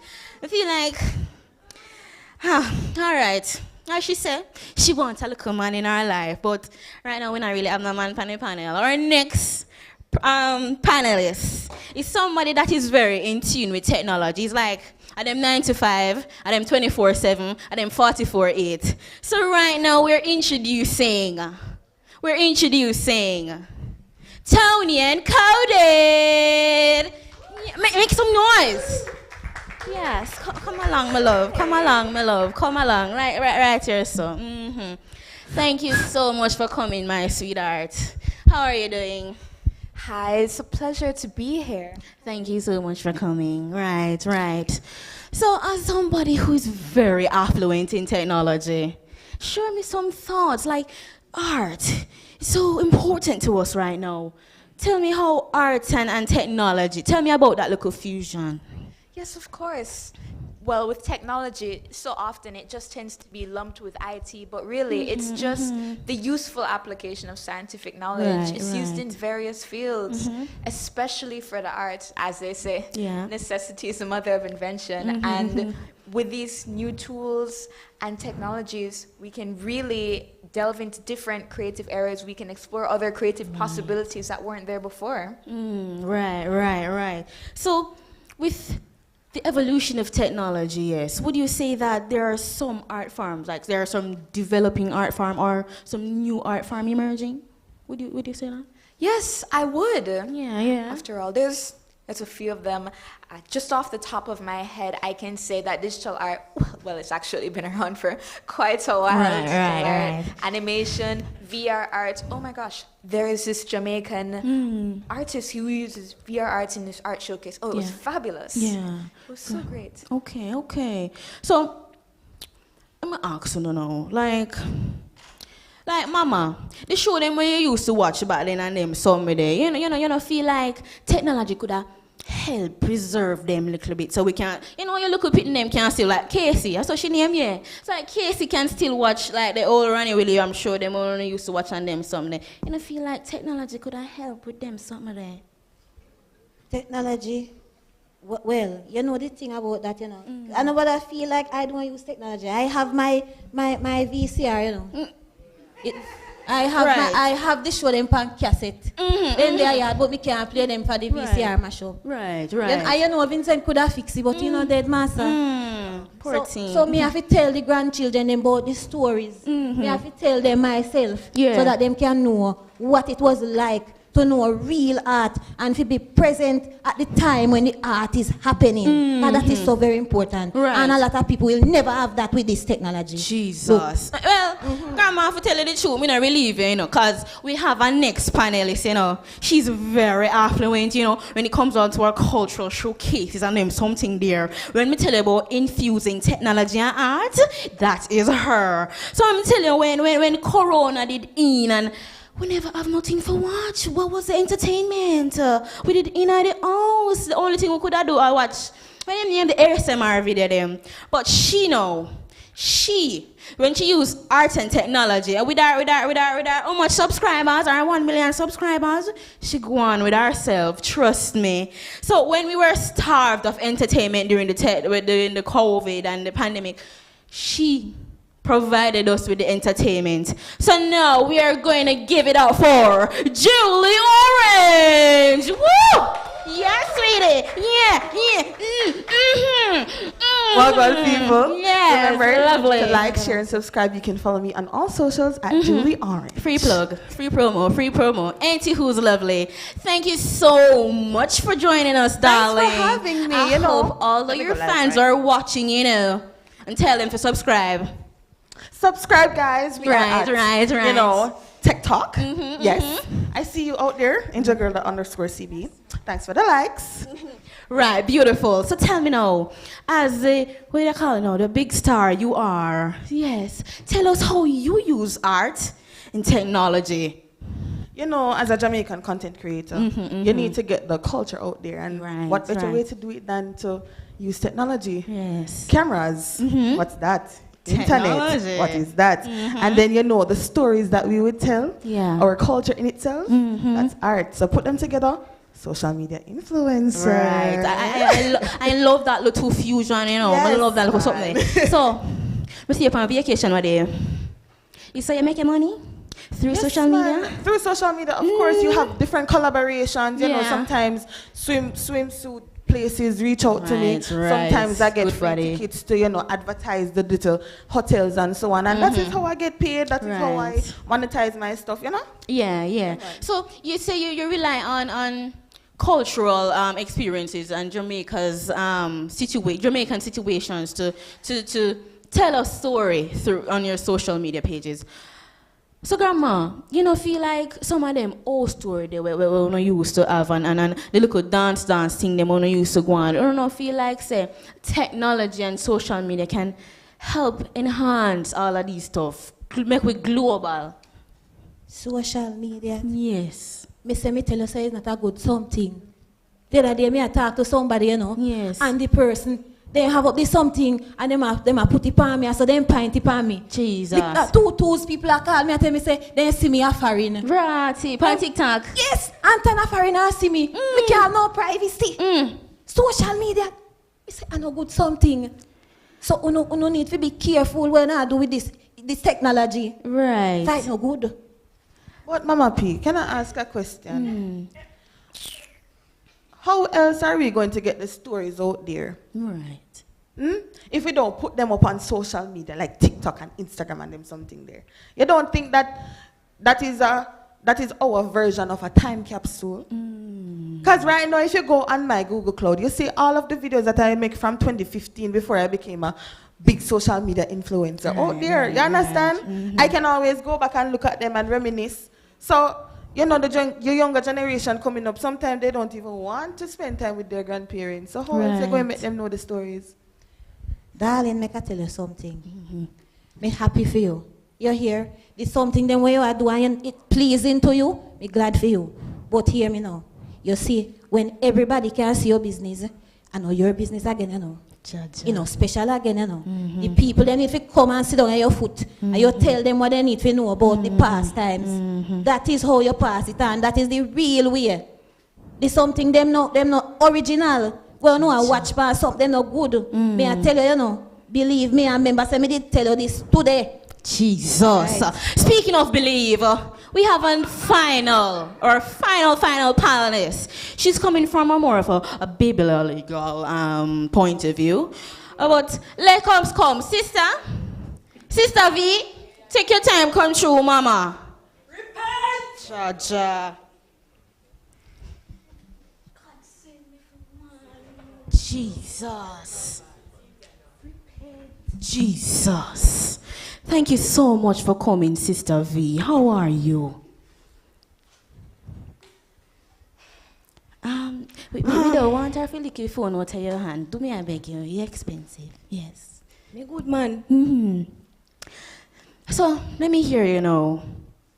Boy, me no want fi dark up your place, you know, miss. But tell us, what are your thoughts on technology and the fusion it has with art? I am here to warn Uno. Jesus. Technology, nah do no for the arts. You know, see, AI write script and I act. Them sooner no use for humans. Jeez. Miss Coded. Yes. Enlighten me on that. What you mean by them sooner have no use to me? I like, look how me pretty. Which AI could have really take my job? Yes, I agree. You are pretty. Right. And also, your work won't be replaced anytime soon. Yes. Expound on that, yeah. Let me get into that. Well, with AI language models as they are right now, while it's intelligent, how it learns is different from how you and I would learn. Right. And to keep it quite simple, the math involved for AI to do highly intensive jobs that would replace human beings aren't going to be happening anytime soon. They can be used to inspire artists, and there are issues regarding the intellectual property of creatives, but that is up to the owners of those software to manage. As for the use of arts and technology, there's various technologies that can help art in the different artistic fields as well. Visual, performing, more tactile art styles. Whether you are a weaving crafter or you're a painter or even if you're a photographer, the different technologies that are available are so helpful. Right. Able to create 3D models for your photographs. Who doesn't like looking nice in a photo? Right. Hashtag no filter. Right? Yeah. So hashtag you will know a good on a hell. Jesus. Watch and see. Me tell you, Them are young people here. Technology I take them away. I don't understand what you mean by technology is taking us away. I mean, it is helping us a lot. I mean, we have so many. Technology I deceive way. Jesus. The book of Revelation.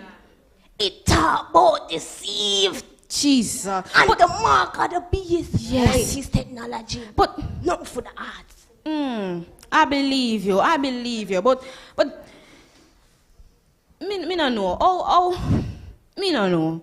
I forgot really explain this to me. Cause I thought that with the fusion of arts and technology, it would have helped us, you know? Like put us on a world scale. So I just need to understand. You don't believe that it is important, the fusion of art and technology? I don't think it is important. Lord I have think that mercy. it is a distraction. And when we put out ourselves out there, and people come here, they probably want to come capture back all Jamaica. Jesus. And turn we back in a slave for them to say we have something and they want it. Well, we have to be careful what we do. Mama P, I don't think that is how that works still. I don't think the You want to come colonizers tell are me how it coming work? back. You know how long me there, girl? Mama P, I never. Look. Girl, me Before could you have be your mother. You mind Mama when you P. talk to me, may I tell you sense. All right, Sense Mama me, I P. tell you. All right, Mama P. Me I know about just slavery, saying- you know.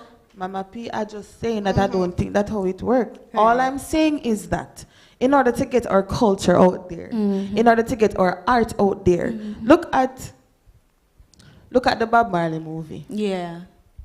That is art. But guess what? How else would they make it into a movie if you never have technology? How else would they tell his story? You Right. understand, Mama P? So I'm not saying that, technology isn't a distraction, but at the same time, it helps us. Right. You know what did help me? When me got the Bob Marley concert and me see Bob Marley. That helped me. Yeah. Oh, things normally share without technology. We don't need technology. It'll take away from the arts. Oh, you see her go theater again. From she there, so she just step on her phone. I eat the Bible one we both. Yes, the phone technology. Look at the beast.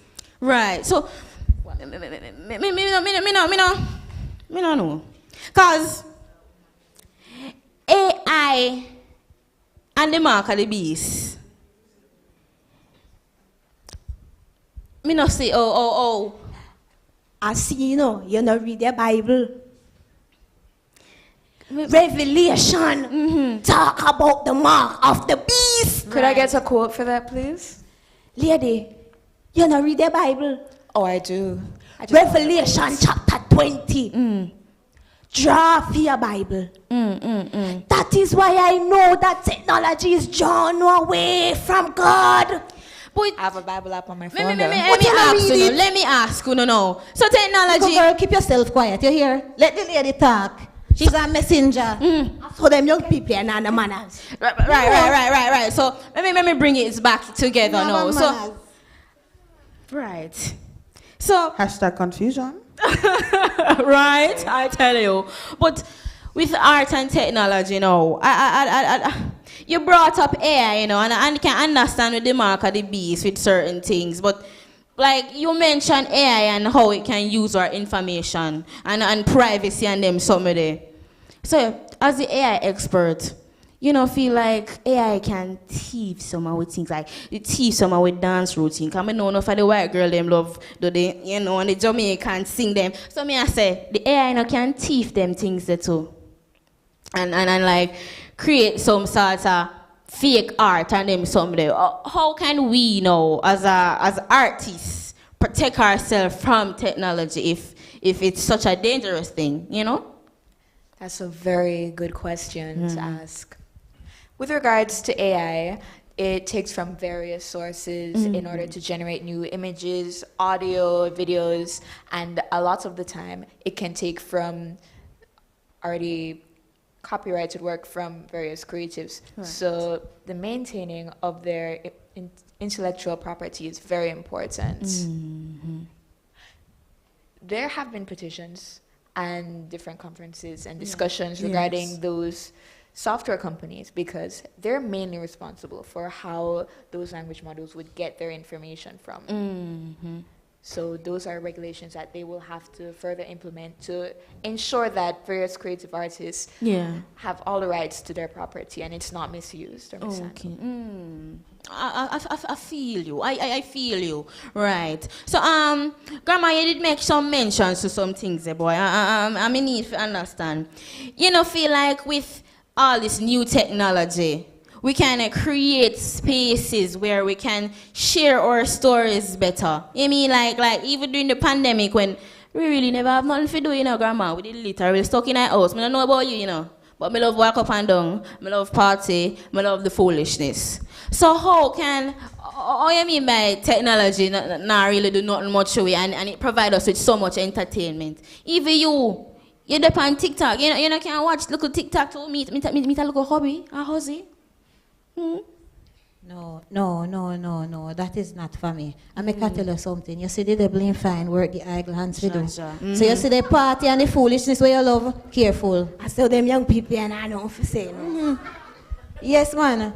So when the pandemic come, I just tend to my garden outside, you know, because I have to stay active. And that the doctor tell me too. Me did know, you know, cause yes.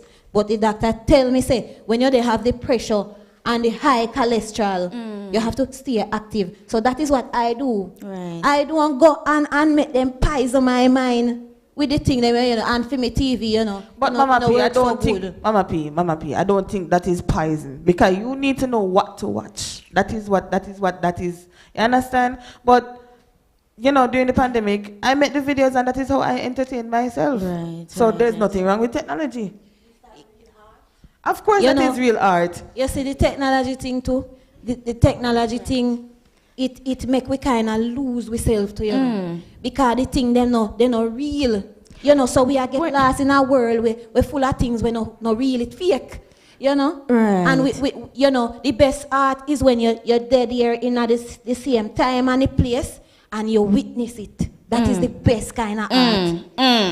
And we will love to end on that, you see. A very, very thin conversation. We get to hear from everybody from all walks of life. We get to have an understanding of what art means to them and technology and how we get the fusion and all of that stuff. But I really want to thank you all so much for coming. The conversation was beautiful. Mama, I know your foot I get trouble, but me help you get up, you know? But thank you so much for coming. This has been lovely. I mean, Grandma.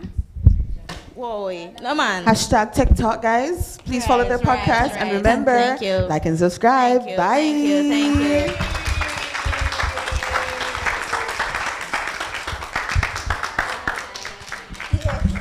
Please give a round of applause for the UTech Center for the Arts Drama Ensemble. And I just want to acknowledge the tutor, Gracia Thompson, right over there. All right, ladies and gentlemen, we have come to the end of our panel discussion session, and I want to just take this opportunity to present our panelists with some tokens of appreciation for being such a informative resource. Again, let me just say their names. Lady Renee from my TV, Dottie Berry, and Mr. Roland Watson Grant, and Martin Pagan. Okay, so, well, I have the mic. You want to?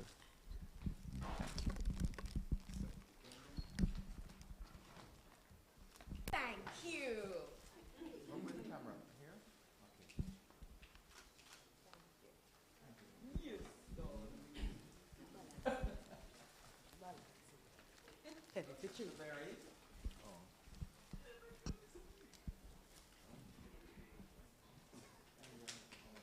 That was hilarious. Girl.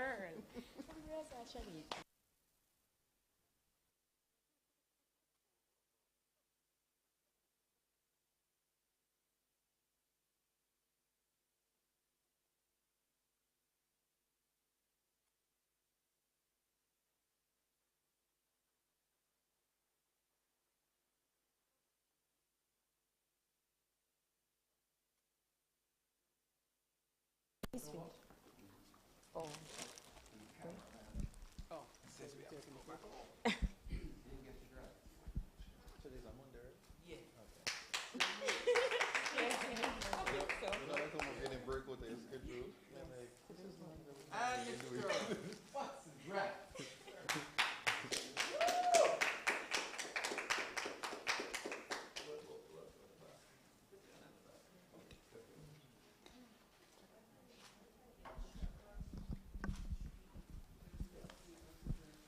This man and I go way back, you know. We're schoolmates.